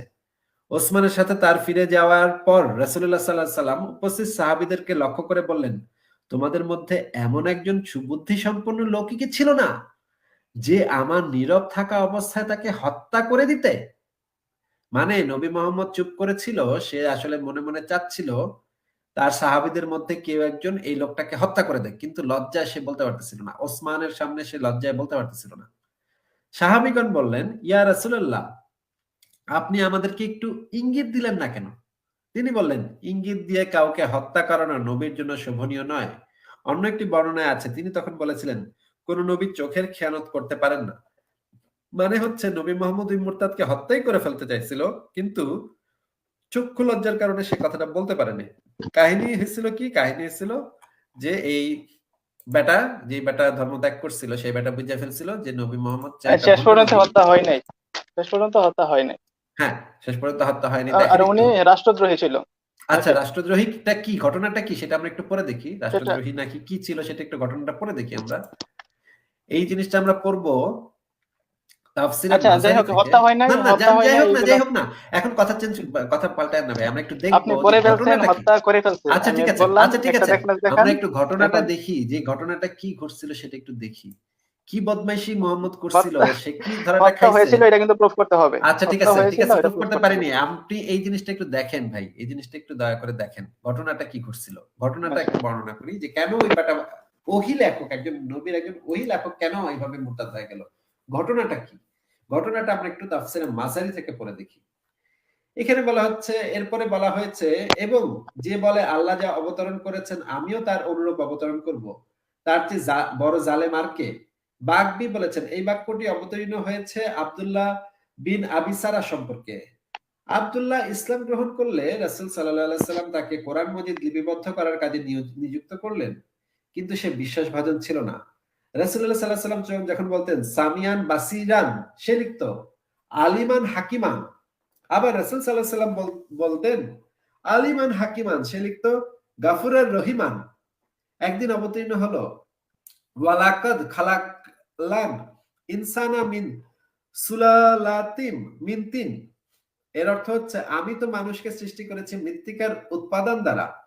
রাসূলুল্লাহ সাল্লাল্লাহু আলাইহি সাল্লাম সদ্য অবতীর্ণ আয়াতটি লিখতে নির্দেশ দিলেন। মানব সৃষ্টি সম্পর্কে এই আয়াতটি খুবই ভালো লাগলো আব্দুল্লাহ। সে বলে উঠল ফা তাবারাকাল্লু আহসানাল খালিকিন, আল্লাহ পাক কতই না সুন্দর স্রষ্টা। এই কথাটা আব্দুল্লাহ বলে ফেললো এই আয়াতটা শুনে। রাসূল সাল্লাল্লাহু আলাইহি সাল্লাম বললেন এই বাক্যটিও লিপিবদ্ধ করো। মানে এই যে আব্দুল্লাহ যে বাক্যটা বলল, মুহাম্মদ বললেন এই বাক্যটাও লিপিবদ্ধ করো। এই কথা শুনে আব্দুল্লাহ ভাবলো আশ্চর্য, আমার উপরে তাহলে প্রত্যাদেশ অবতীর্ণ হয়, মানে তার কথাটা এখন ওহি হয়ে গেল। সে একের বেকুব হয়ে গেল, সে আশ্চর্য, আমার উপরে প্রত্যাদেশ অবতীর্ণ হয়। এরকম চিন্তার ফলে সে হয়ে গেল ধর্মত্যাগী, মিশে গেল মুরতাদের দলে। হযরত ইকরামা ইবনে জারির ও সুদ্দিও এই ঘটনার উল্লেখ করেছেন।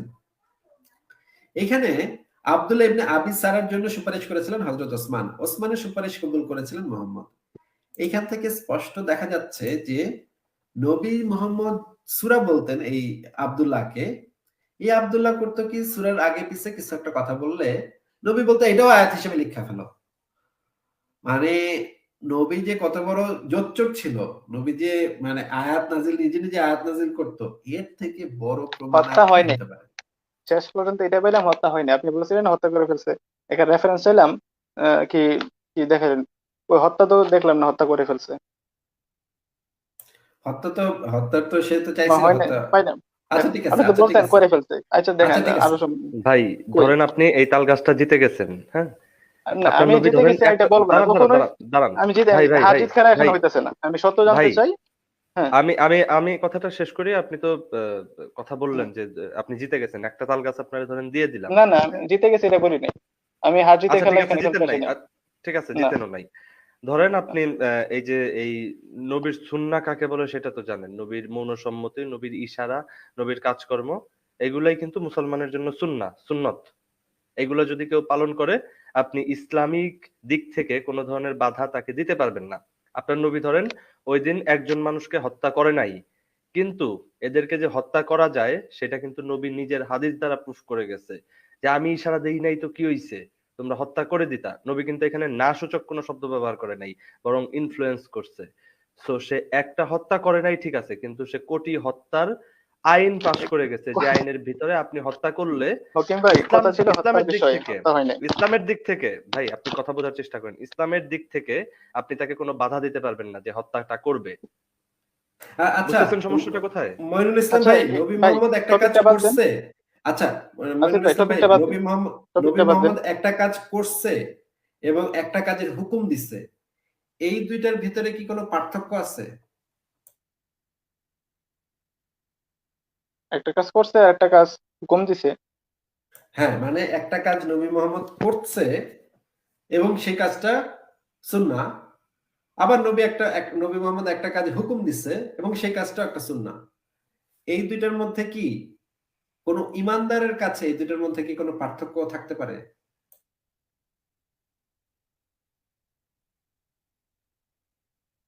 তো ভেবে বলতে হবে। এটা সব বিষয় না, আপনি আবার এটার সাথে অ্যানালজি করলে তো হবে না। না, আমি তো সব আচ্ছা, বিষয়ের কথা বলিনি। আমি বলেছি যে যেটা সুন্নাহ, দুইটাই সুন্নাহ। একটা নবী মোহাম্মদ নিজে করছে এবং বলে গেছে করতে, আরেকটা হচ্ছে নবী মোহাম্মদ নিজে বলছে শুধু করতে কাজটা। এই দুইটার ভিতরে ইমানদার মুমিনের কাছে কি এই দুইটার মধ্যে কোনো পার্থক্য আছে? পার্থক্য কি না এটা সঠিক জানা নাই, তবে মানতে হবে। যদি করেও থাকে এটাও মানতে হবে, আর যদি আদেশ দিয়ে থাকে এটা মানতে হবে। তবে আহ, আচ্ছা, নবীর ব্যাপারে কিছু ঠিক এটা আছে। কিছু বিশ্বাস নবী আছে, মোহাম্মদ, ওইগুলা তো হ্যাঁ, নবী নাই। মোহাম্মদ আদেশ দিয়ে গেছে যে যে ধর্ম ত্যাগ করবে তার গর্দান উড়াইয়া দাও। এই আদেশটা কি নবী মোহাম্মদ দিছে নাকি দেয়নি? এটা কিসের ক্ষেত্রে? এটা তো যুদ্ধের ক্ষেত্রে। কোনো যুদ্ধের ক্ষেত্রে না। আপনি তাহলে প্রমাণ দেখান যুদ্ধের ক্ষেত্রে। আমি আপনাকে হাদিসগুলো বের করে দেখাচ্ছি। আমি আপনাকে হাদিসগুলো বের করে দেখাচ্ছি যে হাদিসগুলোতে বলা আছে যে দিন ত্যাগ করবে তার গর্দান উড়াইয়া দাও। এখানে কোথাও যুদ্ধের ক্ষেত্রে বলা নাই, কোথাও এমন কোনো কিছু বলা নাই, মেনশন করা নাই। সেটা যে শুধুমাত্র যুদ্ধের ক্ষেত্রে প্রযোজ্য সেটা আপনি প্রমাণ দেন তাহলে। আমি হাদিসগুলো বের করতেছি, ঠিক আছে? আপনি প্রমাণগুলো বের করেন যে এই হাদিসগুলো শুধুমাত্র যুদ্ধের ক্ষেত্রে প্রযোজ্য, অন্য সময় এগুলা প্রযোজ্য না। আমি বের করতেছি, আপনি বের করেন তাড়াতাড়ি ভাই, তাড়াতাড়ি বের করেন, সময় নেই তো বেশি।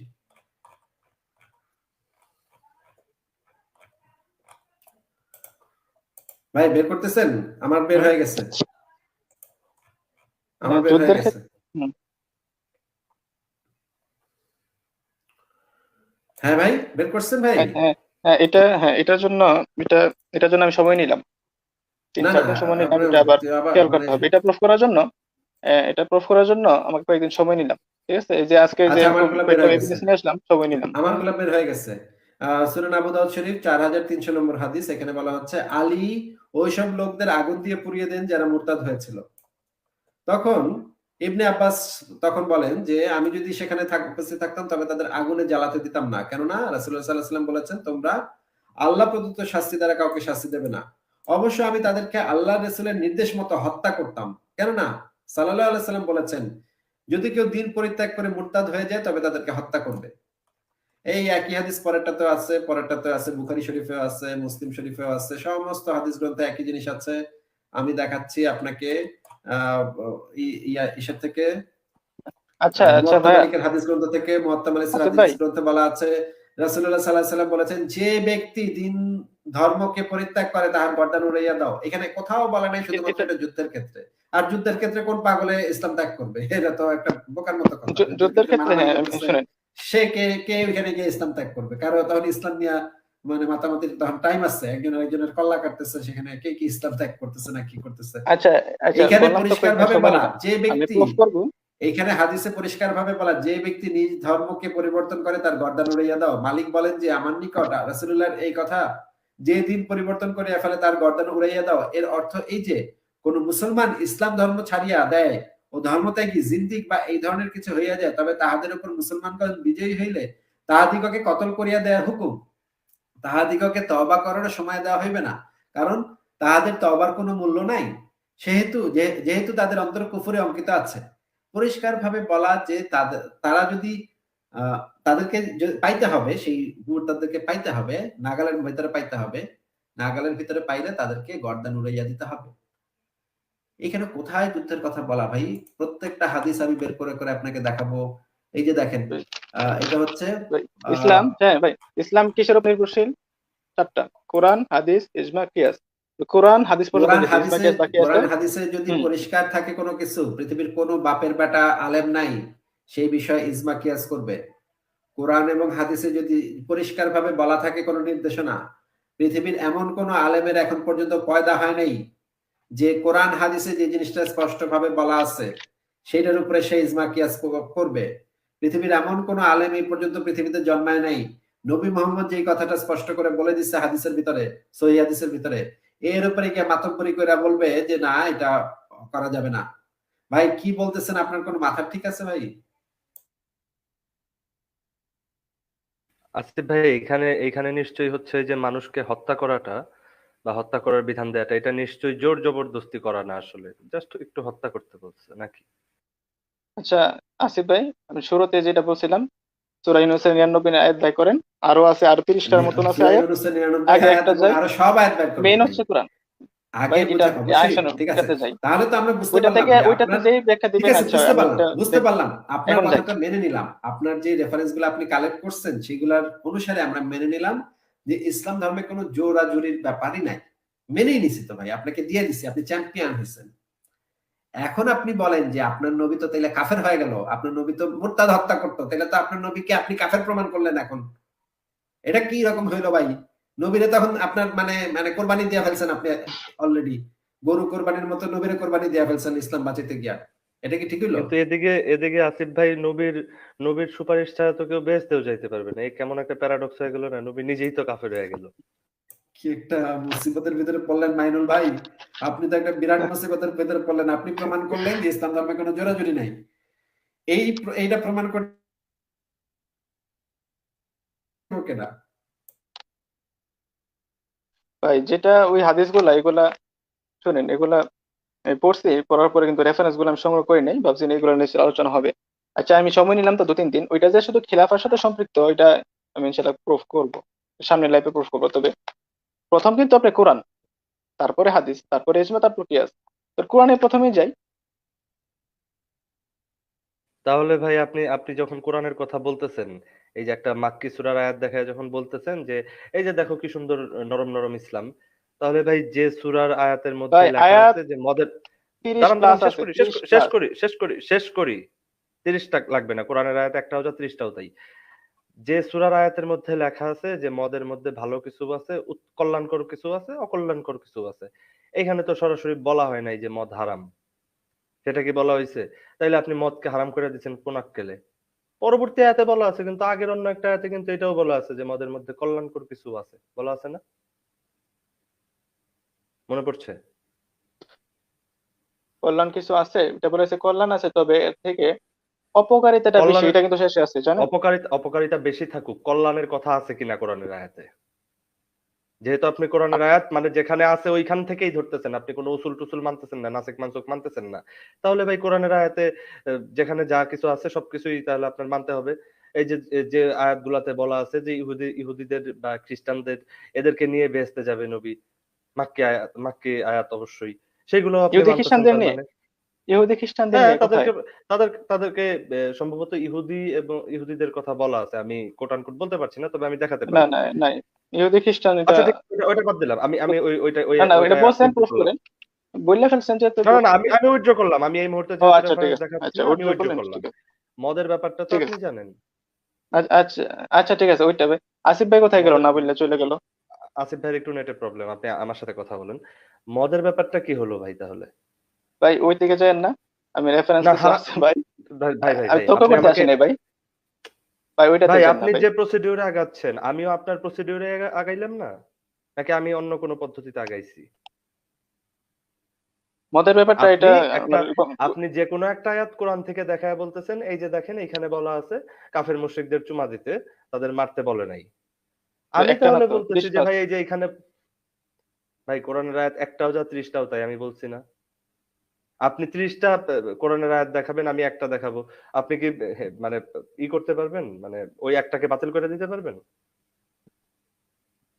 নাকি? কোরআনের আয়াতকে আপনি কোনো কোরআনের আয়াত দিয়ে বাতিল করতে পারবেন? ঠিক আছে, এটা নাসিক বলেন তো। মানসুকের ব্যাপারে চলে যায় এটা। তাহলে নাসিক মানসুক তো আপনি মানেন না, তাহলে তো আপনি কোনো বাতিল করতে পারবেন না, আপনার আমি সব মানতে হবে। মানি না, হ্যাঁ মানি না বলি নাই, আমি বলেছিলাম দেখতে লাভ আছে মানেন কেউ নাই বলেন নাই? 31 ওয়েট 21টা। Wait wait wait wait wait wait wait মানেন নাই বলেন, বলেন নাই এটা আপনি নাসিক মানসুকের নো ব্যাপারে? নো, রেকর্ড কিন্তু আছে। আপনি আপনি আমি ভাই ইউটিউবে শুরু। রেকর্ডিং আছে, আপনি আপনি বলছেন যে নাসিক মানসুক ব্যাপারটা বিভিন্ন তাফসীরকারকদের মতামত। হুম। হ্যাঁ, আমরা যখন হ্যাঁ, নাসিক মানসুকের ব্যাপারটা প্রথমেই কিন্তু আসিফ ভাই আপনাকে বলছেন নাসিক মানসুক ব্যাপারটা কোরআন বোঝার উসুল, আপনি কিন্তু সেটাকে এই তাফসীরকারকদের মতামত বলে উড়িয়ে দিচ্ছেন, উড়িয়ে দিয়েছেন না? দিচ্ছেন কিনা আপনি ভাই? তো বলছেন আমি মানি না বলছি, আমি তো বলছি ভাই মানি না, একটা মতামত বলছি। এখন মানি নাকি মানি না, এটা হচ্ছে আমার নিজস্ব জায়গায় ব্যাপার। কিছু কিছু জায়গায় মানেন, কিছু কিছু জায়গায় মানেন না, তাই তো? একজন বলছে 21টা, একজন বলে 43টা, বুঝছেন না? ভাই আপনি কি আমার আমি কথার 43টা একটা মানবো না একটা 21টা একটা মানবো। কথারও একটা কথারও সোজা অ্যান্সার দিবেন না? আপনি নাসেক মানসুক ব্যাপারটা মানেন কি মানেন না? হুম, হ্যাঁ ধরেন মানি। ধরেন মানি আবার কিভাবে?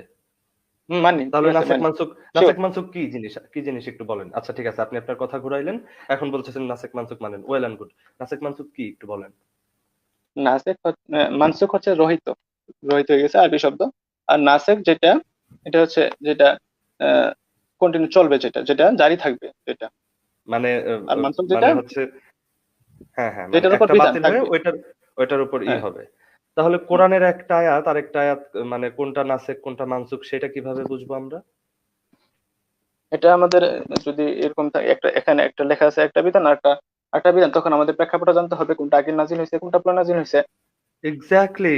তার মানে কোরআনের এই বিধানের ক্ষেত্রে সবার শেষে যে বিধানটা আসছে, ধরেন একই অপরাধের জন্য এক জায়গায় বলা হয়েছে যে হচ্ছে তারে 10 দিরহাম জরিমানা করো, একদম ধরেন যে শেষের দিকের যে মানে ক্রমধারা, যে ক্রমধারায় সূরা নাজিল হয়েছে, ধরেন 114টা সূরা, 113 নম্বর একটা সূরায় বলা আছে যে সেইখানে 20 দিরহাম জরিমানা দিতে হবে।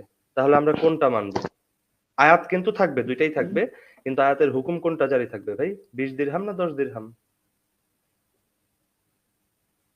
এটা ফতোয়া দেখতে আপনি হবে, চার ইমাম কি ফতোয়া দিছে এটা। ভাই, আপনাকে একটা আমি ধরে নিতে বলছি, আপনি ধরে নেওয়াটা বুঝতেছেন না। আপনি আমার অ্যানালজিটা তাহলে বুঝেন না। আমি আপনাকে আবার ছোট ছোট করে বলি, আপনি একটু বোঝার চেষ্টা করেন। ধরেন 3 নাম্বার একটা সূরা, মানে সূরা নাজিলের ক্রমধারা তো আপনি নিশ্চয়ই জানেন যে সূরা এই কোরআন শরীফে যেভাবে যে সিরিয়ালি দেয়া আছে, এই সিরিয়ালে কিন্তু আসলে নাজিল হয় নাই, তাই না ভাই? হুম। এটা তো নিশ্চয়ই জানেন। কোন তাহলে সিরিয়াল না, যে, শুধু কোন সূরা একসাথে নাজিল হয় নাই, ভেঙ্গে হ্যাঁ ভেঙ্গে আয়াত হ্যাঁ যে সময় যেটা হ্যাঁ প্রয়োজন হ্যাঁ ওইটা নাজিল হয়েছে। হ্যাঁ হ্যাঁ হ্যাঁ হ্যাঁ। তো ধরেন 3 নাম্বার সূরার কিছু আয়াত নাজিল হয়েছে ক্রমধারা অনুসারে। 3 নাম্বার যেটা, আমি আমি এই মুহূর্তে সূরার নামটা তো মনে করতে পারছি না। আপনি ধরে নেন যে এক্স ওয়াই জেড একটা ইমরান সূরা, ইমরান ইমরান ওইটা না জানলেও আসলে চলবে। ধরে নেন এক্স ওয়াই জেড একটা সূরা, সেই সূরায় বলা আছে যে যদি এক মুসলমান আর এক মুসলমানকে থাপ্পড় দেয় তাহলে 10 দিরহাম জরিমানা। খেয়াল করেন ভালো করে। 3 নাম্বার সূরায় বলা আছে 10 দিরহাম জরিমানা। 113 নাম্বার সূরায় বলা আছে এক মুসলমান আরেক মুসলমানকে থাপ্পড় দিলে 20 দিরহাম জরিমানা। আয়াত কিন্তু দুইটাই কোরআনের। এটা কি রেফারেন্সটা কি, মুসলমানরা, প্রথমটা কি সূরা ইমরানের? ভাই সূরা ইমরান না, এক্স ওয়াই জেড নামক একটা সূরা ধরতে বলছে আপনারে, না, ধরে নিতে রেফারেন্স বলছি। দেখতে হবে, আরবি শব্দটা দেখতে হবে। এটা ভাই একটা শব্দের উপরে অনেক কিছু। ধরে নেয়া বোঝেন না। আমি নাসেক মানসুক বুঝতে চাচ্ছি আপনার কাছ থেকে, ধরে নেয়া বোঝেন না। অঙ্ক করেন নাই কখনো? ধরে নেই অমুকের কাছে আছে এক্স টাকা, আপনি কি তখন বলেন এই বেটা এক্স টাকা আমারে দিছস, অঙ্ক করবো না আমি, বলেন এটা? আচ্ছা ধরে ঠিক আছে, নিতে পারতেছেন ধরে না? নিলাম। এক্স ওয়াই জেড ঠিক নামে কি আছে কোনো ধরে সূরা নিলাম। আছে? নাই তো। এক্স ঠিক ওয়াই আছে। জেড নামে ধরেন একটা 3 নম্বর সূরা নাজিল হইছে, ওই হুম, সূরায় বলা আছে এক মুসলমান আরেক মুসলমানকে থাপ্পড় দিলে 10 দিরহাম জরিমানা। হুম। হুম, হুম। 113 নম্বর একটা সূরা আছে, সেই সূরার নাম ধরেন এবিসি। সেই সূরায় বলা আছে যে এক মুসলমান আরেক মুসলমানকে থাপ্পড় দিলে 20 দিরহাম জরিমানা। মুসলমানরা হুকুম হিসাবে কোন সূরাটা এটা মানবে? 3 নাম্বার না 113 নাম্বার? যেটা, হ্যাঁ যেটা বলে, যেটা পরে নাজিল হয়েছে ওইটা মানবে। আর আপনি যেরকম এক্স্যাক্টলি, হ্যাঁ বললেন, হ্যাঁ শুনেন, এক্স্যাক্টলি। এইখানেই থামেন, আরেকটু কথা আছে। এইখানেই থামেন। আচ্ছা আরো ঠিক কথা আছে আছে বলেন। এটাই? আরো কথা আছে? আচ্ছা বলেন বলেন, কথা শেষ করেন, হ্যাঁ, কথা শেষ করেন। হ্যাঁ একটা যে আপনি যে বলেন এটা, একটা হচ্ছে সংঘর্ষ, ডাইরেক্ট সরাসরি মুখামুখি সংঘর্ষ। হ্যাঁ, কোরআনের আয়াত এরকম তো মুখামুখি সংঘর্ষ খায় না, ঠিক আছে? আপনি বললেন এক এক জায়গায় বলা হয়েছে 10টা থাপ্পড়, আরেক জায়গায় কি বললেন হাত কেটে দাও না কি বললেন। হ্যাঁ, মানে একবারে পরিবর্তন করে ফেলা, এরকম কিন্তু আমি পাই নাই। আছে কিনা আরো ভাই দেখতে হবে, আমি পাই নাই। একবারে একবারে একবারে পরিবর্তন, একবারে পরিবর্তন বলতে কিভাবে? একবারে কই পরিবর্তন করলো? 10 টাকারে 20 টাকা বানাইছে, এমন তো করে নাই জরিমানা ছিল জরিমানা নাই, এরকম তো করে নাই। আমি তো সেটা বলতেছি না। না ধরেন আগে একটু হকিং ভাই, হালকা জরিমানা ছিল, 10 টাকারে পরে 15 টাকা বানান, 20 বানাইলে ওনার কাছে আমূল পরিবর্তন মনে ও হচ্ছে, আচ্ছা 10 টাকারে 12 টাকা বানান। আচ্ছা। আচ্ছা ঠিক আছে ভাই। হকিং ভাই আমি এই বিষয়ে নিয়ে আলোচনা করতে চাই না ভাই। ভাই আমি নাসেক আজকে ভাই মানসুকটা, কোরআনের আয়াত নিয়ে নাসেক আলোচনা করবো। আচ্ছা, নাসেক মান নাসেক মানসুকটা আপনি বুঝছেন তো? হ্যাঁ বুঝতে পারছি, এখন কি সূরা ইউনূস 99 টা মানসুখ হয়ে গেছে? তাহলে ভাই দাঁড়ান। মাক্কি সূরাগুলা নবীর জীবনের কোন সময়ে নাজিল হয়েছে, প্রথম দিকে না শেষের দিকে? শুনেন, মাকে নবী যখন হিজরত করছে, হিজরতের আগে যেগুলো নাজিল হয়েছে এগুলো হচ্ছে মাক্কি, আর হিজরতের হ্যাঁ, পরে যেগুলো নাজিল হয়েছে এগুলো হচ্ছে কি মাদানী। মাদানী। তাহলে এই মাদানী সূরায় যে নির্দেশনাগুলা দেয়া আছে একই প্রেক্ষাপটের যে নির্দেশনাগুলা মাক্কি সূরাতেও দেয়া আছে, মাদানী সূরাতেও দেয়া আছে। আমরা কোন সূরার নির্দেশনা মানবো, মাক্কির না মাদানীর? একই প্রেক্ষাপট, এটা মাথায় রাখবেন। হ্যাঁ মাদানী। মাদানীর। এই যে আয়াতটা আপনি বললেন, ধরেন কোরআনের এইরকম আরো 30-40টা আয়াত আছে যে কাফের মুশরিকদের আসলে তোমরা মাইরো না, একটু চুম্মাচাটি দিও। সূরা তওবা নামে একটা বিখ্যাত সূরা আছে, এটা নাজিলের ক্রম অনুসারে 113 নম্বর সূরা। এই সূরার একটা বিখ্যাত আয়াত আছে, সেটা হচ্ছে 5 নম্বর আয়াত। আপনার জ্ঞাতার্থে বলে রাখছি, এই আয়াতটা কোনো যুদ্ধের আয়াত না, কোনো কিচ্ছু ছিল না, ওই সময় একদম তেলতেলা ফকফকা পরিবেশ ছিল। ওই সময়ের কথাই এই আয়াতে বলা আছে যে কাফের মুশরিকদের নির্ধারিত সময় পার হয়ে যাওয়ার পরে ওৎ পেতে বসে থাকো, তাদেরকে মারো কাটো হ্যান ত্যান, মানে যুদ্ধ বিধ্বস্ত অবস্থা। মানে এখানে এখানে কিন্তু বলা হয় নাই যে কাফের মুশরিকরা তোমাদের এসে খোঁচা দিলে তারপরে তোমরা খোঁচা দাও, তা বলা হয় নাই। ওৎ পেতে বসে নির্ধারিত থাকতে বলে। সময় ওটা কি? হুম। নির্ধারিত সময় পার হওয়ার পরে যে বললেন হজ নির্ধারিত হজ সময় ওটা কি? হজ শেষ হয়ে যাওয়ার পরে, মানে মুসলমানদের মানুষদের টাকা পয়সা গুলো নেওয়ার পরে, মানে ওই প্রেক্ষাপটে হজ করতে আসছে, টাকা পয়সা গুলো নেওয়ার পরে তারপরে মাইরা কেটে বিদায় করে দিবে। ধান্দাটা এটাই ছিল এটাই এই। এটা প্রেক্ষাপটটা কি এটা যেটা বললেন? প্রেক্ষাপট এটা না, এটা আমার মতামত বললাম। প্রেক্ষাপট তো হচ্ছে ওই যে কোনের সাথে তো আহ, আপনার মতামত হবে না, প্রেক্ষাপট লাগবে। প্রেক্ষাপট তো আপনিও জানেন আমিও আচ্ছা জানি, ভাই, আপনি জানেন না এটা এইভাবে প্রেক্ষাপট? ভাই ঘুরেন না ভাই, আসিফের সাথে কথা বলতে চাইছিলাম, উনি না বলে চলে ভাই গেছে। আপনারা আরেকদিন কই ভাই যুক্ত হবো ঘুরাইলাম ভাই। আপনি? আপনার মাদানী সূরার সরি মাক্কি সূরার ওই রেফারেন্সটাকে আমি সূরা তওবার এই 5 নাম্বার আয়াত দিয়ে আমি ভাই রিভার্টাল দেওয়ার চেষ্টা করলাম। আপনি মানসুখ, নিজের মুখে বলছেন যে মাদানী সূরা মানতে হবে, আচ্ছা মাদানী আচ্ছা সূরার আপনি হুকুমটা মানতে হবে। তাহলে সূরা তওবার 5 নাম্বার আয়াত কি দোষ করছে ভাই, আপনি আমাকে বুঝান। আমি এখন অফ গেলাম, বলেন আপনি। সূরা, আচ্ছা সূরা তওবা 5 নম্বর আয়াতটা জি, আমার কাছে মারের আপনি কোরআন নিজের আছে, আমি মুখেই এখন বলছেন যে হ্যাঁ সূরা তওবার মানে মাদানী সূরাগুলোর এই হুকুমটা মানতে হবে। হ্যাঁ হ্যাঁ। আসিফ ভাই আর অবশেষে আচ্ছা উনি নাসেখ মানসুখ মানতে বাধ্য হয়েছে। আচ্ছা ভাই, আচ্ছা, মাশাআল্লাহ। আচ্ছা যাক, আসিফ ভাই আইছেন, ঠিক আছে আমরা এখন সরাসরি আমরা কোরআনের আয়াতে চলে যাই। ওইখানে আপনি আহ, যদি বুঝতে পারেন যে আসলে এগুলা এখানে যে আয়াতগুলো আছে এগুলা ভুল, এগুলা অথবা এগুলা নাজিল হয়েছে না না যেগুলো ভাই না, ইমাম প্রসঙ্গে থাকেন, ভুল। করছে। ভুল টুল না। আসিফ ভাই উনি সূরা তওবার 5 নাম্বার আয়াতে ছিলেন, ওই ওই ইসলাম যে তাকে মুশরিকদের চুম্মা চাটি দিতে বলছে সেটার রিভার্টাল হিসেবে আমি ওনাকে সূরা তওবার 5 নাম্বার আয়াতটা বলছি যে আর কি, উনি যেহেতু নাসিক মানসুখ মেনেই নিছে। আসিফ ভাই আর আমি বলছি যে কোরআনকে সম্পূর্ণভাবে কোরআনকে পৃথিবীর সবচেয়ে ভালো বুঝছে তো নবী মোহাম্মদ। নবী মোহাম্মদই যদি কাফেরদের উপরে অত্যাচার করে থাকে ধর্ম না মানার জন্য, বা কাফেরদেরকে মেরে থাকে ধর্ম না মানার জন্য, বা মুরতাদদেরকে মেরে থাকে না মানার জন্য, ধর্ম না মানার জন্য, তাহলে তো আপনার আর এই যুক্তিটা কাজ করছে না তাহলে, তাই না? উনি শুনতেছে কিনা সন্দেহ হচ্ছে। না শুনতেছি শুনতেছি, কোনো কথাই আমি ইয়া করি না। তাহলে যার উপর নাজিল হয়েছে সেই তো মানে না ভাই। এটা আসলে মানে আমাদের আপনি বোঝার কি বল, বলতে আমাদের চাচ্ছেন, বোঝার বলে এটা। না আপনি কি বলতে চাচ্ছেন যে আপনার নবী কোরআনটাকে ভালোভাবে বোঝে নাই, সেই আপনার মতো আপনি যে এত ভালোভাবে বুঝছেন, আপনি যে আজকে লিস্টটা করে নিয়ে আসছেন সুন্দর করে, এত ভালোভাবে বুঝছেন কোরআনটাকে, এইটা নবী মোহাম্মদ বোঝে নাই দেখা সে ধর্ম নিয়ে জোরাজুরি করছে মানুষের উপরে, আপনি কি এটা বলতে চাচ্ছেন? না আমি মানে এটা বলবো না। না না, আপনি যেই আয়াতগুলো এখন নিয়ে আসছেন সেই আয়াতগুলা দিয়ে আপনি যে জিনিসটা প্রমাণ করবেন যে ইসলাম ধর্মে কোনো জোরাজুরির কোনো বিধানই নেই, এটা একটা হারাম। হ্যাঁ, এখন সেই কাজটা যদি আপনি প্রমাণ করতে পারেনও, তাহলে তো আপনার সেই সাথে একই সাথে আপনার এটাও প্রমাণ করতে হবে যে আপনার নবী একটা হারাম কাজ করছিল। কারণ আপনার নবী সহিহ হাদিসের ভিতরে অনেক জায়গাতে আমি দেখাবো যে ধর্ম নিয়ে জোর জবরদস্তি করছে মানুষের সাথে। তাহলে যে সেটা কারণ যাই হোক না কেন, জোরাজুরি যে করছে এই বিষয়টা কনফার্ম। আপনি বলতে পারেন এইটার একটা কারণ ছিল, ওইটার একটা কারণ ছিল, সেটা আপনার কারণ আপনি ব্যাখ্যা করতে পারেন, কিন্তু কাজটা যে করছে এই বিষয়ে তো একদম কোনো সন্দেহের কোনো অবকাশ নাই। তাহলে আপনি একই সাথে আপনি যদি এটা প্রমাণ করতে পারেন যে ইসলাম ধর্মে কোনো জোরাজুরি নাই, তাহলে আপনার সাথে সেই সাথে এটাও প্রমাণ হয়ে যাবে যে আপনার নবী হারাম কাজ করছিল, আপনার নবী হচ্ছে একজন কাফের, এটাও প্রমাণ হয়ে যাবে।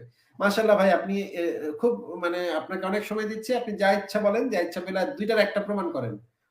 একটা প্রমাণ করলেই বাকিটা প্রমাণ হয়ে যাবে। আপনি যদি প্রমাণ করতে পারেন যে ইসলাম ধর্মে কোনো জোরাজুরি নেই, ইসলাম ধর্মে জোরাজুরি করা হারাম, তাহলে আপনার নবী কাফের প্রমাণ হবে।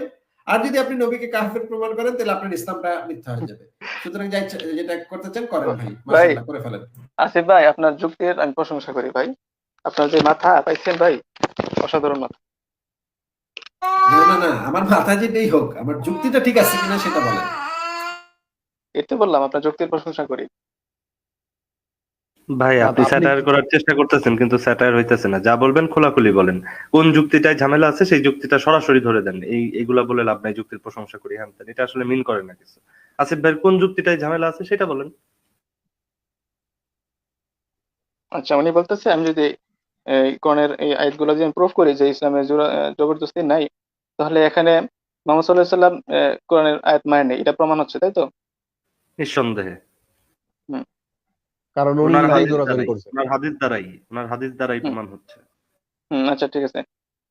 এটা হ্যাঁ, তার জন্য আমার একটু একটু ভেবেচিন্তে কথা বলতে হবে, যেহেতু এই বিষয়টা এসে পড়ছে। তার জন্য আমার যে হাদিসগুলো আছে সমস্ত যত যত হাদিসগুলো আছে সমস্ত হাদিসের প্রেক্ষাপট জানতে হবে। আর এগুলো জানতে হবে, তার জন্য সময় চাইলাম। সমস্ত হাদিসের প্রেক্ষাপট মানে হাদিসের আপনাদের প্রেক্ষাপট লাগবে এখন? হ্যাঁ, কোনটা আগে কোনটা পরে, এরপরে আপনার মুহাদ্দিসিনের ব্যাখ্যা। হাদিসের আগে পরে নির্ধারণ করতে পারবেন আপনি? ব্যাখ্যাটাকে দেখবো, মুফাসসিরা কি বলছে, ব্যাখ্যাটা কি? মুহাদ্দিসরা কি বলছে, ফতোয়া কোষের উপরে ইমাম আইমাস সাল্লাল্লাহু কি বলছে, তার ইমাম কি বলছে, এগুলো দেখতে হবে না? কোনো একটা আমি তো কোনো একটা রেফারেন্স দিয়ে, মানে আপনি তো নিশ্চয়ই আজকেই নতুন ইসলাম পড়েন না। আপনার চোখে কি আজ পর্যন্ত এই ধরনের কোনো রেফারেন্স পড়ছে যেখানে বলা হয়েছে যে কাফের মুশরিকদের মানে কাফের মুশরিকদের সাথে ইভেন ভালো ব্যবহার করতেও বলা আছে? এটা বলা আছে কোথাও? কাফের মুশরিকদের সাথে কি মুহাম্মদ সাল্লাল্লাহু আলাইহি ওয়াসাল্লাম ব্যবসা বাণিজ্য করেন নাই? ভাই ব্যবসা বাণিজ্যের খাতিরে ভালো ব্যবহার, টাকা পাইলে তো ভালো ব্যবহার করবেই। ভালো ব্যবহার, এমনি এমনি ভালো ব্যবহার। আচ্ছা আচ্ছা ভাই, হকিং ভাই, একটা কথা বলি, এটা কথাটা বলে লিভ নিব। সেটা হচ্ছে, শুনেন, আমি একটা কথা বলিনি, এটা এভিডেন্সটা আমার কাছে নাই, তবে বলছি যে পরবর্তী লাইভে যুক্ত হলে চেষ্টা করব এগুলা প্রুফ করার জন্য। এটা বলে রাখি, মুরতাদের আহ, যেই বিধানটা আছে, এটা এটা শুধু ইসলামী খেলাফার সাথে, আগে বলে নিচ্ছি আমার কাছে এভিডেন্স নাই, পরবর্তী লাইভে আমি দিব। আর যদি ভাই ইসলামী খেলাফা না আপনি থাকে। আপনি আবারও একই জায়গায় গোলাচ্ছেন। আপনাকে আসিফ ভাই এই ব্যাপারটা নিয়েই আপনি এইমাত্র যে লাইনটা বললেন, সেন্টেন্সটা বললেন, এটা নিয়ে প্রায় 5 মিনিটের মতো টানা বুঝাইছে। আপনি তারপরেও সেম ভুলটা করলেন। ভাই আমাদের সময়গুলো এইভাবে কিল করতেছেন কেন? আপনাকে বলা হয়েছে যে বিধান আর বিধানের প্রয়োগ, ধরেন ইসলামে মানে হাত চুরি করার শাস্তি দেয়া আছে হাত কাটা। বিধানটা হাত কাটাই রইছে, কিন্তু আমাদের ধরেন আমরা মুরতাদ দেশে থাকি, বা ধরেন তাগুদি আইনের দেশে থাকি, সেইখানে তাগুদি আইনের বাধার কারণে ইসলামের এই বিধানটা অ্যাপ্লাই করা যাচ্ছে না, প্রয়োগ করা যাচ্ছে না। তাতে কি বিধানটা নাই হয়ে গেল? বিধানটা তো ইসলামে রইলই। মনুল ভাই, রইলো না বিধানটা আচ্ছা ইসলামে? আচ্ছা ভাইয়া, আচ্ছা হকিম ভাই, রইলো কিনা ইসলামের বিধানটা, রইলো কিনা? হ্যাঁ আপনার কথা তো, ইসলামের বিধানটা তো আর নাই হয়ে যাবে না ইসলামী খেলাফা না থাকলে। এইখানেই সমস্যা আমাদের। ইসলামে বিধানটা থাকাটাই আমাদের সমস্যা। মানে ধরেন আপনাকে আমি একটা এলাকার মানুষকে আমি বলে দিছি যে তোমাদের এই এলাকায় আজকের থেকে যত রেপ হবে সেটার কোনো বিচার নাই। আমি কিন্তু মানুষদেরকে রেপ করতে উৎসাহিত করলাম, কিন্তু আমি কিন্তু জোর করে রেপ করাইতেছি না কাউকে। যার ইচ্ছা রেপ করতে পারে, কিন্তু কোনো বিচার হবে না। রেপের বৈধতা দিয়ে দিলাম।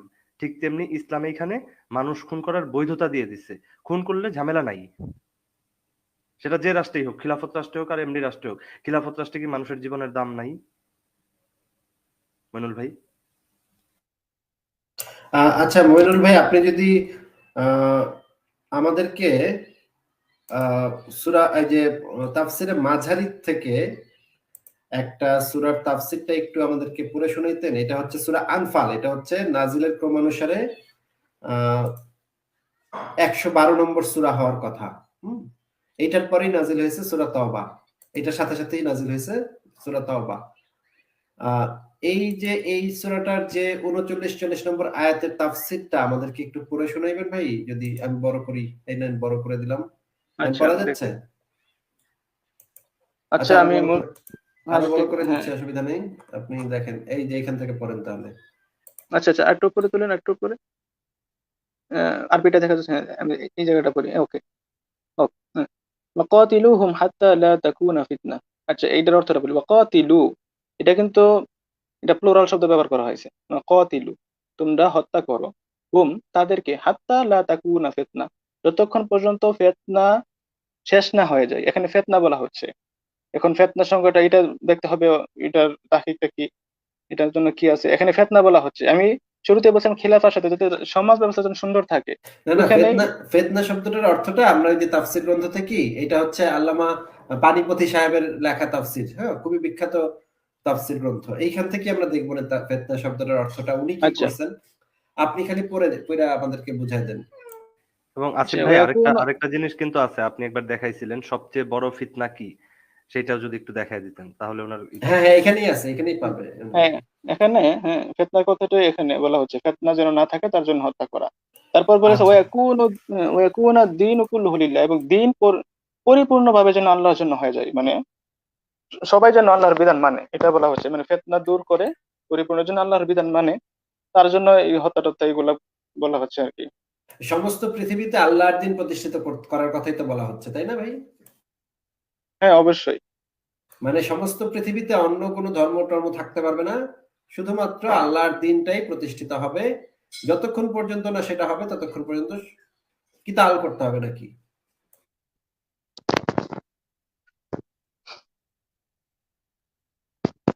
নাকি ভাই? ফিতনা, হ্যাঁ আচ্ছা লা তাহলে তাকুনা ফিতনার, ফিতনা। আচ্ছা হ্যাঁ ফিতনার ফিতনা। সংজ্ঞাটা তাহলে আমরা তাফসীরে মাঝারি থেকে একটু পরে পড়ি। প্রথম এই যে এখান থেকে একটু পড়েন তো, প্রথমে বলা হয়েছে, পড়েন তো ভাই। আচ্ছা, প্রথমে বলা হয়েছে, এবং তোমরা তাদের বিরুদ্ধে সংগ্রাম করতে থাকবে যতক্ষণ না ফিতনা দূরীভূত হয় এবং আল্লাহর দিন সামগ্রিকভাবে প্রতিষ্ঠিত হয়। ফিতনা অর্থ হলো বিশৃঙ্খলা। আর পৃথিবীতে সবচেয়ে বড় বিশৃঙ্খলা হচ্ছে শিরক। আচ্ছা। কি ভাই, আর শিরক? শিরক আরেকবার আরেকবার বলেন, পৃথিবীতে সবচেয়ে বড় ফিতনা কি? উম, বিশৃঙ্খলা। আচ্ছা, আর পৃথিবীতে সবচেয়ে বড় বাংলায় কি, বিশৃঙ্খলা বাংলায় কি হচ্ছে, বলছে? হ্যাঁ হ্যাঁ, বিশৃঙ্খলা হচ্ছে শিরক। শিরক কি জিনিস?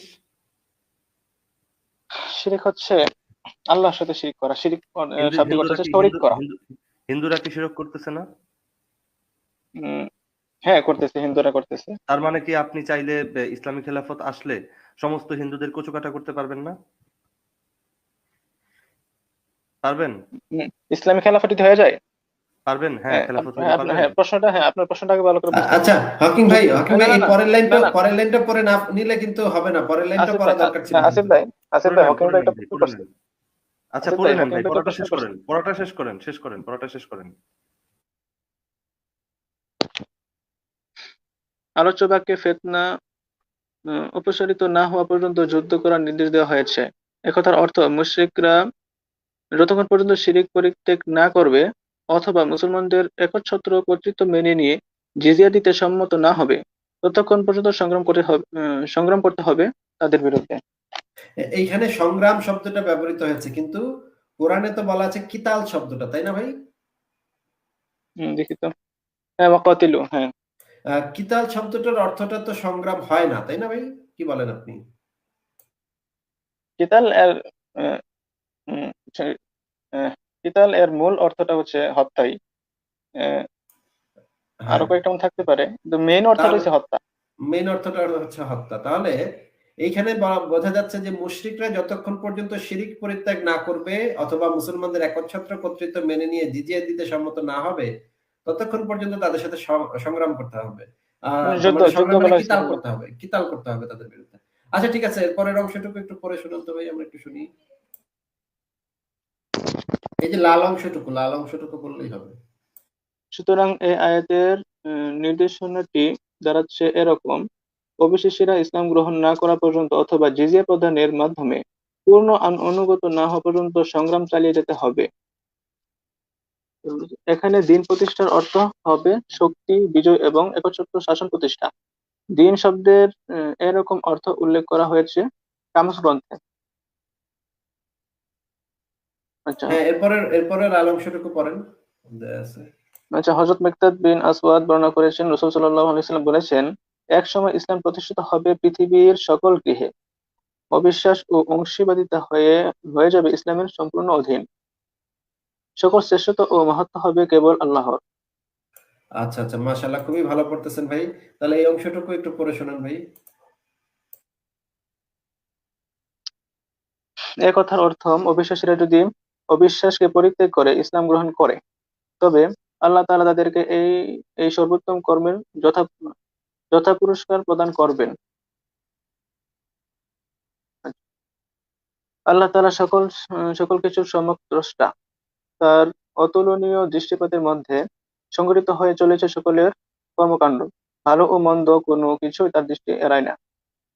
তাই তিনি অবিশ্বাসীদেরকে যেমন শাস্তি দান করবেন, তেমনি পুরস্কৃত করবেন অবিশ্বাসী পরিত্যাগকারীদেরকে। হযরত ইবনে উমর কর্তৃক বর্ণিত হয়েছে, রাসূল সাল্লাল্লাহু আলাইহি ওয়াসাল্লাম বলেছেন, আমাকে অবিশ্বাসীদের বিরুদ্ধে ওই সময় পর্যন্ত সংগ্রাম করার নির্দেশ দেয়া হয়েছে যতক্ষণ না তারা বলে লা ইলাহা ইল্লাল্লাহ, লা ইলাহা ইল্লাল্লাহ মুহাম্মাদুর রাসূলুল্লাহ।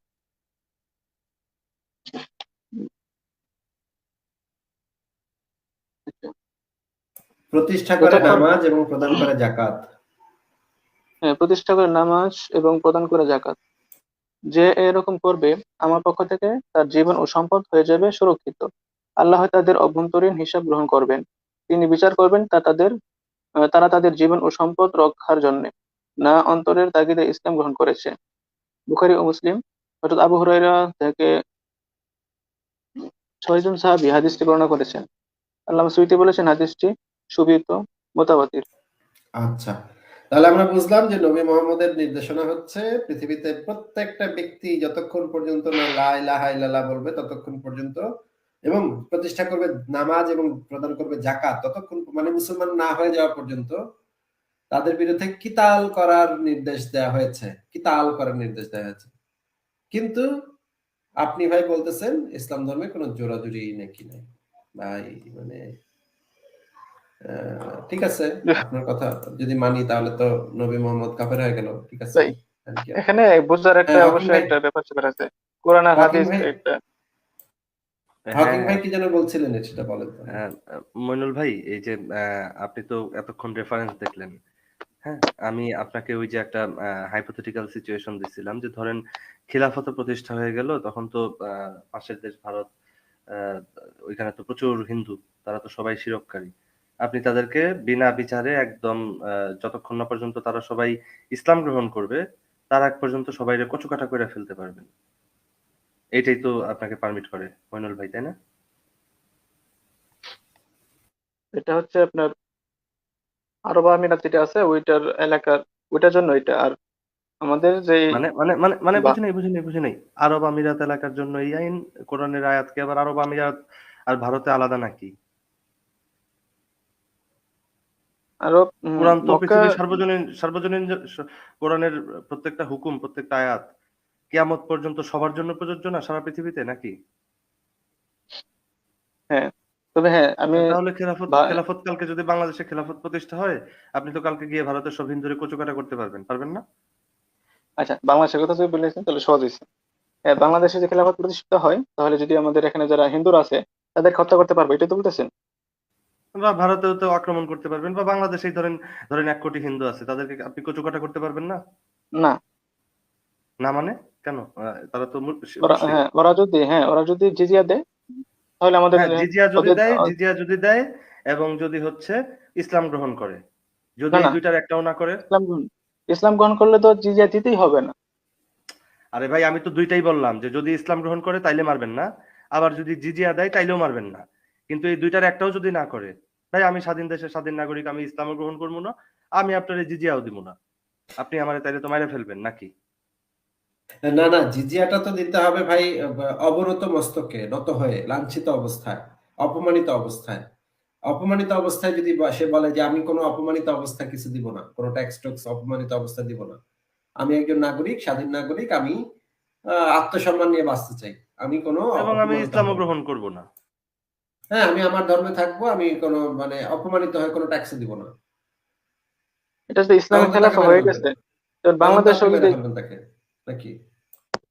না না, এটা হচ্ছে কি আপনার রাষ্ট্রদ্রোহী, রাষ্ট্রদ্রোহী বলা যায়, এটা তো রাষ্ট্রদ্রোহী করো। বাংলাদেশে যে একটা আইন করে, এটা যদি আমরা এই ভুল করে বলি রাষ্ট্রদ্রোহী এটা হোক মানি না। জাহান্নামদ্রোহী হোক, আমি তো সেটা বলি নাই। আমি বলছি যে তাদের একমাত্র দোষ হচ্ছে তারা শিরক করছে। এই জন্য আপনি তাদেরকে ইসলাম গ্রহণ না করলে বা জিজিয়া না দিলে মারতে পারবেন তো, নাকি? এই যে আপনি যে মা- তাদের উপরে যে চাপাই দিচ্ছেন, তাদেরকে ইসলাম ধর্ম গ্রহণ করতে হবে অথবা তাদেরকে অবনত অবস্থায়, লাঞ্ছিত অবস্থায় জিজিয়া দিতে হবে, এই দুইটার একটাও না করলে তাদেরকে মেরে ফেলবেন, এই জিনিসটা যে চাপাই দিচ্ছেন তাদের উপরে, এইটা তো হুম। জোরাজুরি হইলো নাকি? আর একটা জিনিস ধরেন, কোনো একজন ব্যক্তি তার বাপ দাদা, তার দাদা দাদা এরকম দেখে আসছে একটা ধর্ম পালন করে আসতেছে, এখন ইসলাম পালন করার জন্য তাকে তার ওই বাপ দাদার ধর্ম ছেড়ে দিতে হবে?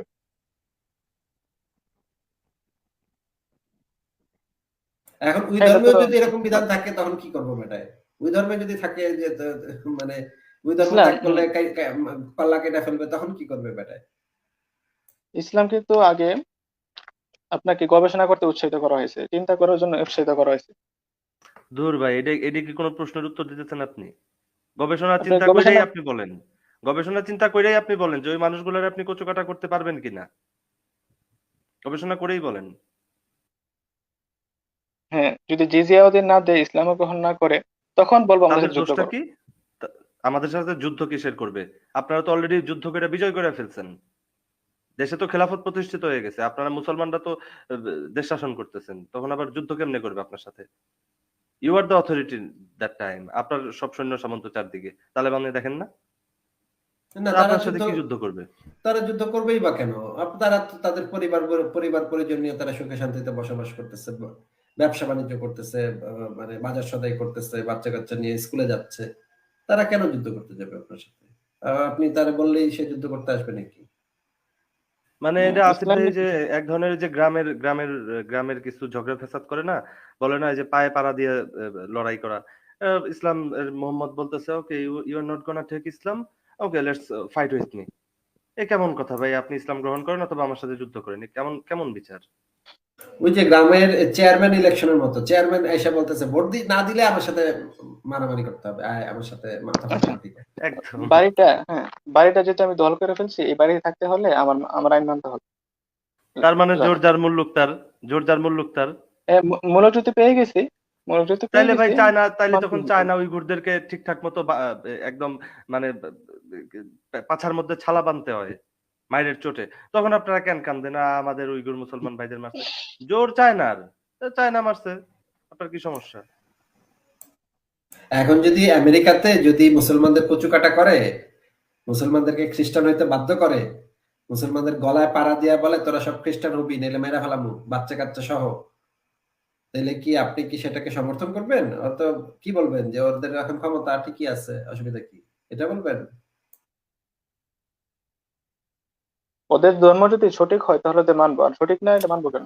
ওরা তো মনে করে ওদের ধর্ম সঠিক, ওরা কি মনে করবে যে ওদের ধর্ম বেঠিক? কেউ কি মনে করে ভাই যে আমাদের ধর্ম বেঠিক? এটা কেউ মনে করে? প্রত্যেকেই তো মনে করে আমার ধর্ম সঠিক, সঠিক মনে করে আপনার বলেই তো কাছে সে যেমন এটা পালন করে।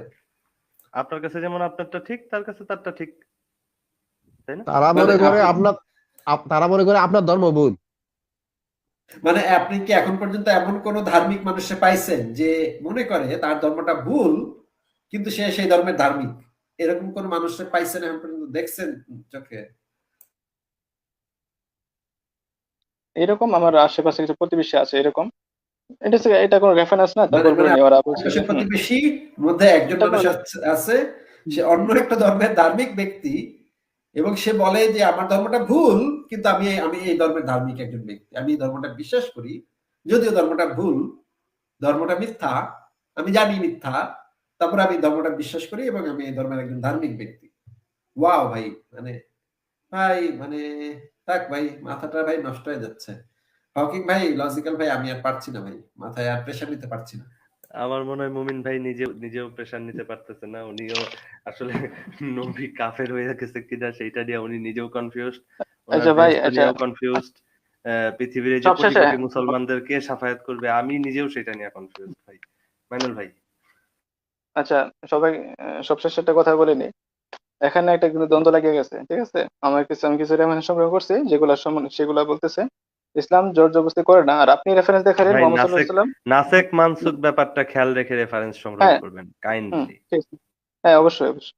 হ্যাঁ, আমি যেটা বলতেছি শেষ কথাই, যে আমি কিছু রেফারেন্স সংগ্রহ করছি কোরআন থেকে, যেগুলা বলতেছে ইসলাম জোর জবরদস্তি করে না। আর আসিফ ভাই কিছু দেখাইছে, যদি এটা হয়ে থাকে তাহলে মোহাম্মদ সাল্লাল্লাহু আলাইহি সাল্লাম তো জোর জবরদস্তি করছে। তো আমারটা যদি প্রুফ হয় তাহলে মোহাম্মদ সাল্লাল্লাহু আলাইহি সাল্লাম এখানে অন্যায় করতেছে, ঠিক আছে না? তাহলে এটা এখানে একটা অ্যাক্সিডেন্ট একটা দেখতেছি, এটা একটা মুখোমুখি সংঘর্ষ হয়ে গেছে। এটার জন্য আমি সময় চাইতেছি, এটা আমি দেখবো, ওইখানের বিষয়টা আমি দেখবো, এটার জন্য সময় চাইলাম।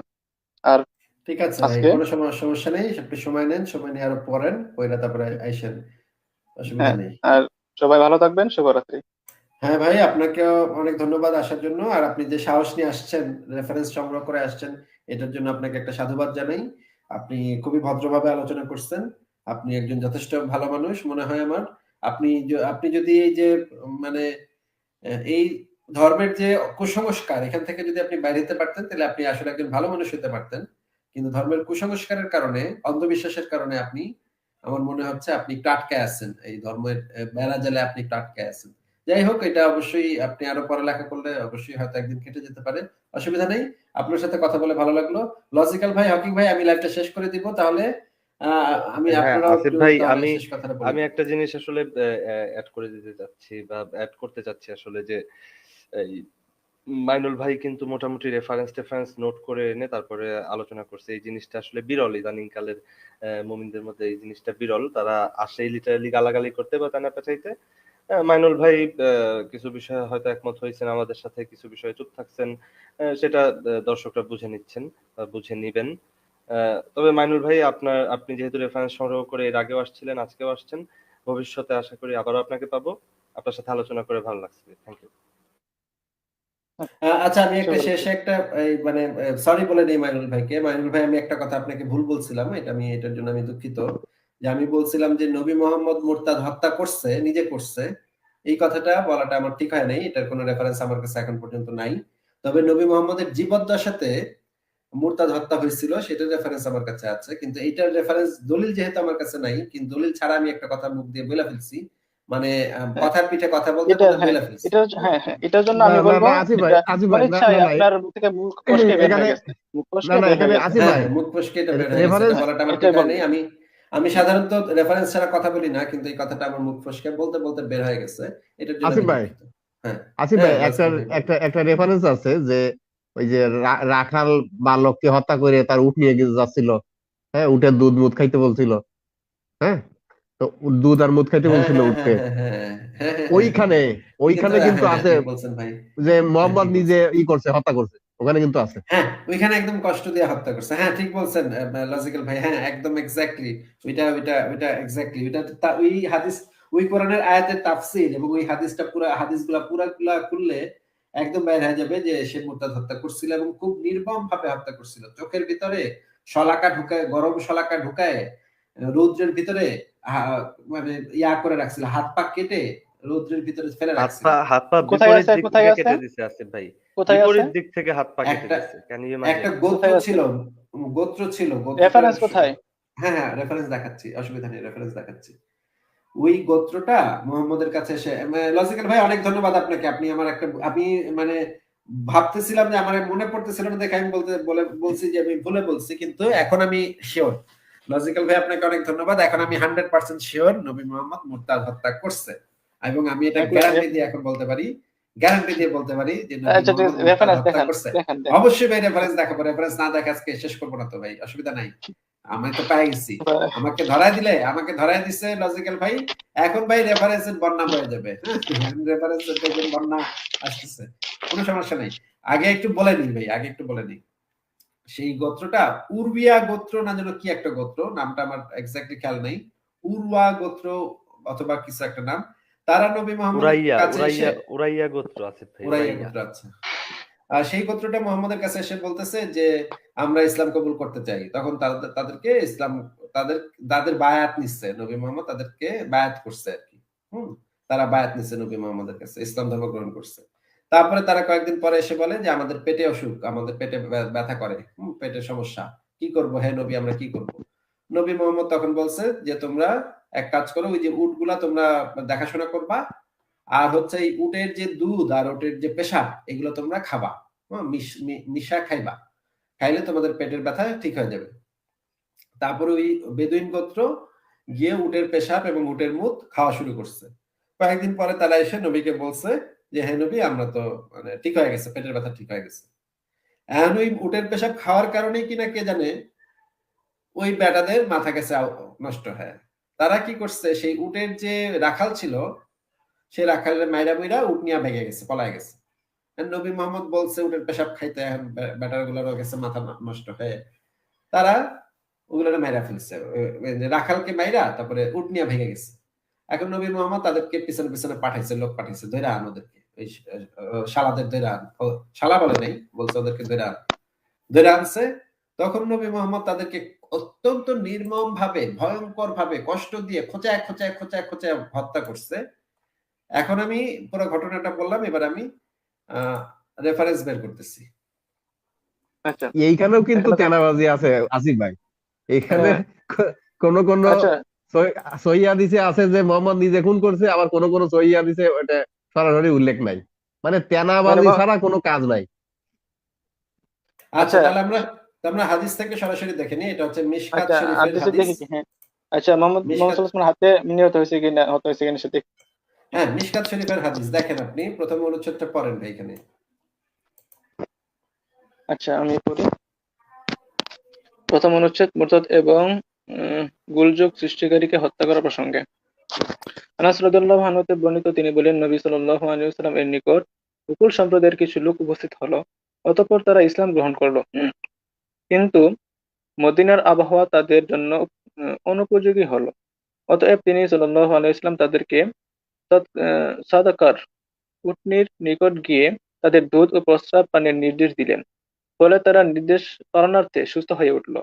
কিন্তু তারা সুস্থ হয়ে মুরতাদ হয়ে গেল এবং তারা রাখালদেরকে হত্যা করে উটগুলো হাঁকিয়ে নিল। তিনি নবী সাল্লাল্লাহু আলাইহি ওয়াসাল্লাম এর সংবাদ শুনে তাদের পেছনে লোক পাঠালেন। অতঃপর তাদেরকে ধরে আনা হলে তাদের দু হাত ও দু পা কেটে ফেললেন এবং তাদের চোখ খুলে দিলেন। অতঃপর আচ্ছা, কেটে ফেললেন এই কথাটার মানে কি? কেটে ফেললেন এই কথাটার মানে কি? কে কেটে ফেললেন? আচ্ছা, আচ্ছা, এখানে কি নিরপরাধ মানুষ হত্যা করা হয়েছে? না না না, নিরপরাধ নাকি অপরাধী সেটা আপনাকে জিজ্ঞেস করি। অপরাধ করছে দেখছেন? কত বড় অপরাধ সেটা করছে? আপনাকে জিজ্ঞেস করি নাই ভাই। এই যে কেটে ফেললেন, এটার মানে কি? এটা কে কেটে ফেললেন? দুই পা আর দুই হাত কে কেটে ফেললেন? এটা জিজ্ঞেস করেছি। আচ্ছা, আমি আবার দিতেছি। তিনি নবী সাল্লাল্লাহু আলাইহি ওয়াসাল্লাম সংবাদ শুনে তাদের পেছনে লোক পাঠালেন। অতঃপর তাদেরকে ধরে আনা হলে তাদের দু হাত ও দু পা কেটে ফেললেন। আচ্ছা, এখানে কেটে ফেললেন, এখানে দুইটা হতে পারে, এখানে মোহাম্মদ দুইটা হতে পারে। একটা হচ্ছে যেমন এটা হচ্ছে নিজে স্বয়ং কাটছে, আর একটা হচ্ছে লোক দিয়ে কাটাইছে। যেমন আমি ভাই, কেটে ফেললেন স্বয়ং নিজে কাটলে বলবে কেটে ফেললাম, ফেললেন না। কেটে ফেললেন, হয়তো হুকুম দিছে না, সাহাবারা এই কাজটা করছে। আচ্ছা, এটার আরবি ইবারতটা পড়ি আমরা, আরবি ইবারতটা পড়ি নাকি ভাই, কি বলেন? আরবিটা পড়ে দেখি। আচ্ছা, দেখি আরবিটাতে কি লেখা আছে। আচ্ছা দাঁড়ান, এখানে এই হাদিসটা কেন আসতেছে না? আচ্ছা, এটা কিন্তু শুনেন ভাইয়া, আমি তো অনেক বড় অপরাধী এখানে। আচ্ছা আচ্ছা, অপরাধী নাকি নিরপরাধ সেটা তো ভাই মানে বিবেচ্য না ভাই। ঠিক আছে, পয়েন্ট কিন্তু সেটা ছিল না, অপরাধী কি অপরাধী না। পয়েন্ট ছিল হচ্ছে নবী মুহাম্মদের হাতে কেউ খুন হয়েছে কিনা, মুরতাদদেরকে হত্যা করছে কিনা, মুরতাদদেরকে নবী মুহাম্মদ হত্যা করছে কিনা, সেটা ছিল পয়েন্ট। সেটা যদি আপনার পয়েন্ট হয়ে থাকে তাহলে ঠিক আছে, এটাই। আপনি পড়েন, আরবি ইবারতটা পড়েন ভাই। আচ্ছা, ঠিক আছে। وعن أنس قال كتب على النبي صلى الله عليه وسلم نفر من أكل فأسلموا فاجتووا المدينة فأمرهم أن يأتوا إبل الصدقة ويشربوا من أبوالها وألبانها ففعلوا فصحوا فارتدوا وقتلوا رعاتها واستقوا الإبل فبعث في آثارهم فأتي بهم فقطع أيديهم وأرجلهم وسمل أعينهم ثم لم يحتمهم حتى ماتوا وفي رواية একটু একটু অর্থ করে দেন ভাই, আমরা তো ভাই বুঝবো না ভাই, এত বুঝাই দেন আমাদেরকে। কে কে কাকে মারলো, কে কার পা কাটলো? আচ্ছা আমি একটা দেখতেছি এখানে কর্তা কাটাটা এটা দেখতেছি দেন। فقطع أيديهم يدun আচ্ছা এখানে আচ্ছা আসিফ ভাই হ্যাঁ, হ্যাঁ। সহি বুখারী ইসলামিক ফাউন্ডেশন 2809 ওখানে স্পষ্ট আছে। সহি বুখারী ইসলামিক ফাউন্ডেশন 2809। 2809, তাই ঠিক আছে। আচ্ছা আচ্ছা এখানে আমি একটু দেখি এখানে কি বলা হয়েছে। ফাকাতা আইদিয়াহুম, আচ্ছা ইয়াদুন এর অর্থ হচ্ছে হাত, এটাকে সিঙ্গুলার, এর প্লুরাল আসে আইদুন, না সরি আইদিয়াহুম, এখানে প্লুরাল ব্যবহার করা হয়েছে মানে সকলের সম্ভবত হুম, আর হুম এটা প্লুরাল, আর ফাকাতা এটা হচ্ছে সিঙ্গুলার, কতা শব্দটা হচ্ছে সিঙ্গুলার, আইদিয়াহুম হচ্ছে প্লুরাল, বুঝতে পারছেন? আচ্ছা ভাই, বুখারী শরীফে যে ইয়া ভাই দিচ্ছে, বুখারী শরীফে আরো পরিষ্কার ভাবে আছে জিনিসটা। বুখারী শরীফের হাদিসটা বের করে দিলে অসুবিধা নেই। বুখারী শরীফে আরো পরিষ্কার ভাবে আছে। এই যে দেখেন বুখারী শরীফের 2809 নম্বর হাদিস, এখানে দেখেন আরো পরিষ্কার ভাবে আছে। এইখানে দেখেন কি লেখা ভাই, পড়েন তো এখান থেকে। রাসূলুল্লাহ সাল্লাল্লাহু আলাইহি ওয়াসাল্লাম তাদের হাত পা কেটে ফেললেন, তারপর তার নির্দেশে লোহ শালাকা উত্তপ্ত করে তাদের চোখে প্রবেশ করানো হয় এবং তাদেরকে প্রস্তরময় উত্তপ্ত ভূমিতে ফেলে রাখা হয়। আচ্ছা তারা পানিতে ছিল কিন্তু তাদেরকে পানি দেওয়া হয়নি, অবশেষে তারা মারা যায়। আচ্ছা ঠিক আছে ভাই, ক্লিয়ার হয়েছে মোটামুটি। আচ্ছা, এটার কারণ, হত্যা করার কারণগুলো একটু যদি পড়ে শোনাইতেন আমাদেরকে। হ্যাঁ, কারণটা তো আগেই পড়লাম, না সহিহ না, মুসলিমে। এখানে বলা আছে, এই হাদিসে বলা আছে কারণগুলা, সব কারণগুলা বলা আছে, একটু যদি পড়ে শোনাইতেন। এই যে লেখাই আছে এখানে, আবু কিলাবা, বলেন এখান থেকে পড়ে শোনান ভাই। আচ্ছা, আবু কিলাবা রাদিয়াল্লাহু আনহু বলেন, তাদের এরূপ শাস্তি এজন্য দেওয়া হয়েছে যে তারা হত্যা করেছে, চুরি করেছে, আল্লাহ তাআলা ও তার রাসূল সাল্লাল্লাহু আলাইহি ওয়াসাল্লাম এর সঙ্গে ধর্ম থেকে হয়ে যুদ্ধ করেছে এবং পৃথিবীতে বিশৃঙ্খলা ছড়াতে চেষ্টা করেছে। আচ্ছা আচ্ছা, ঠিক আছে। তার মানে আমরা বুঝলাম ধর্মত্যাগী হওয়াটাও এটার একটা কারণ, তাই না? এইভাবে নির্মম ভাবে তাদেরকে হত্যা করা। ধর্ম থেকে এটা তো ব্র্যাকেটে দেওয়া। আচ্ছা ঠিক আছে, এখানে আচ্ছা এটা আমি ব্যাখ্যা ট্যাখ্যা এগুলো দেখবো পরে আমি বিষয়টা। আরে ভাই তাহলে অপরাধী। এটা কিন্তু তাহাকিকৃত সহিহ হাদিস।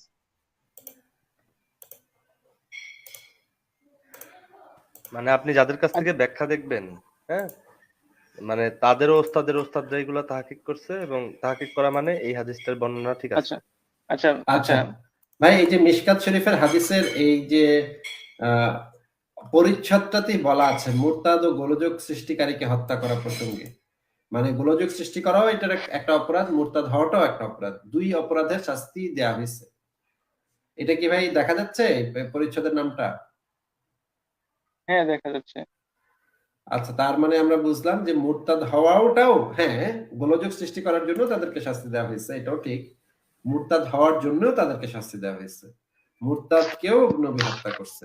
হ্যাঁ আমি নাকি? এটার জন্য আচ্ছা ভাইয়া এটা কথা বলিনি, আমি বলেছিলাম এটা হচ্ছে গিয়ে ইসলামিক খেলাফের সাথে সম্পৃক্ত, তবে এটা আমার কাছে এভিডেন্স না, এটা পরবর্তী লাইভে আমি চেষ্টা করবো আনার জন্য, যদি থাকে, আর না থাকলে তো নাই, মেনে নিব, আর থাকলে তো আমি দেখবই।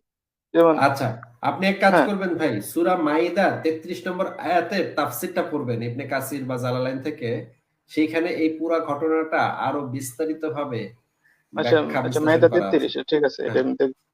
আরেকটা হচ্ছে ভাই, শেষ একটা কথা বলি না, এটা হচ্ছে আমি একটা নামাতা বলি, যেমন 5 5 দুগুণে 10, 3 5 15, 4 5 20, 5 5 25, 5 30, 5 7 35, 5 8 40, 5 9 46, 5 10 50। 45 5 45 46, 5 এই তো ভাই 46 না তো ভাই।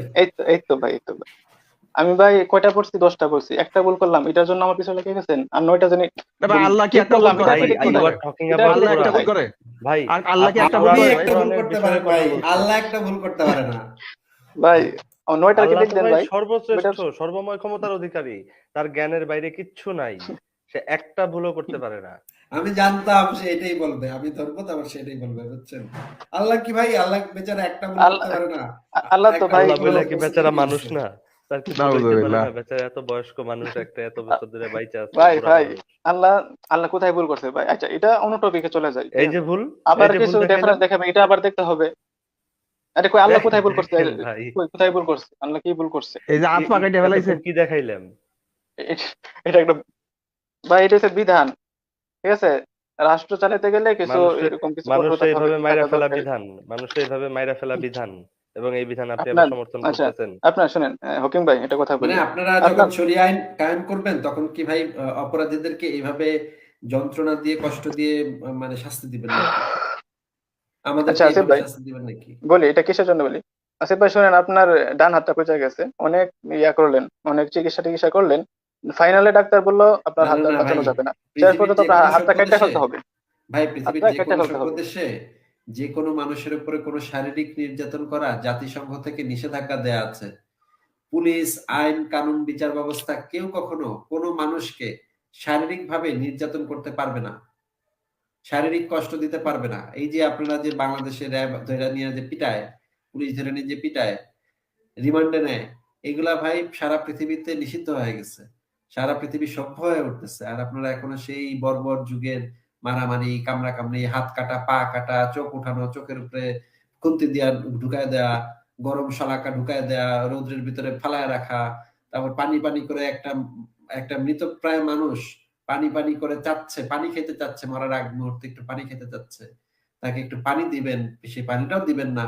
আপনি বলতেছেন মানে ভাই কিভাবে সম্ভব? আপনাদের কি ভাই একটু Yes, বিবেক টিবেক কাজ করে না? আচ্ছা কিভাবে সবই জানেন আল্লাহর ভাই ইচ্ছা। এগুলা? আচ্ছা ভাই, আমি ভাই যৌক্তিকতা একজন মানুষ আদৌ যত বড় অপরাধী হোক, একজন মানুষ যত বড় অপরাধী হোক, সে মনে করেন পৃথিবীর অর্ধেক মানুষ মেরে ফেলছে, এরকমও যদি একটা মানুষ যদি এরকম একটা অবস্থাতে থাকে, একটু পানি পানি করে মরার আগে যদি চিৎকার করে, আমি তো অবশ্যই তার একটু পানি খেতে দিব অন্তত। আমি তো বলবো যে হ্যাঁ পানিটা তুই খা, তুই মরতেছস, তুই পানিটা খায় মর, ঠিক আছে যা মর, কিন্তু পানিটা খায় মর, অন্তত পানিটা তুই খায় মর, একটু শেষ, মরার আগে শেষ একটু পানি খায় তুই মর। ভাই পানিটা পর্যন্ত খাইতে মানে দিচ্ছে না। সে অমানুষ হইতে পারে ভাই, সে যত বড় অপরাধী হোক, সে অমানুষ হইতে পারে। আমরা তো ভাই অমানুষ না, অ্যাটলিস্ট নবীর বিচারে। নবী সর্বশ্রেষ্ঠ মানুষ, সেই লেভেলের অমানুষ কেমনে হয় এইভাবে ব্রুটালি মানুষকে মারে ভাই? এক্স্যাক্টলি হকিং ভাই, যে মানে ওই লোকটা না হয় খারাপ দেখা এই কাজটা করছে, ওই লোকটা না হয় খারাপ, সে একটা অপরাধ করছে, রাখালের মায়ের একটা খারাপ কাজ করছে, আমি এখন তার থেকেও খারাপ হইয়া তারে তার একেবারে কুইসা কুইসা একেবারে চিমসা চিমসা তাকে মারবো, তাহলে তো আমি তার থেকেও খারাপ হইলাম নাকি? নিঃসন্দেহে ভাই, নিঃসন্দেহে। মানে এখানে আমার মোরালিটির স্ট্যান্ডার্ডটাই তো পৃথিবীর সর্বশ্রেষ্ঠ মানুষের ইসলামিক স্ক্রিপচারে যেটা, তার চেয়ে আপডেটেড, তার চেয়ে উপরে উঠে যাচ্ছে। এখানে আপনারা আবার তাকে নিয়ে গর্ব করতেছেন, তার কোনো কাজে ভুল নাই, কি ভাই? না ভাই, আচ্ছা আপনি মইনুল ভাই, আপনি একটু ধর্মটাকে মাথা থেকে বের করে একটু মানবিক ভাবে চিন্তা ভাবনা করে দেখেন যে এই এই জিনিসগুলা কি কখনো কোনো মানুষ, কোনো সুস্থ মানুষ করতে পারে এগুলা? একটা আমার সবচেয়ে ভয়ঙ্কর শত্রু, তাকেও তো আমি এরকম শাস্তি কামনা করব না।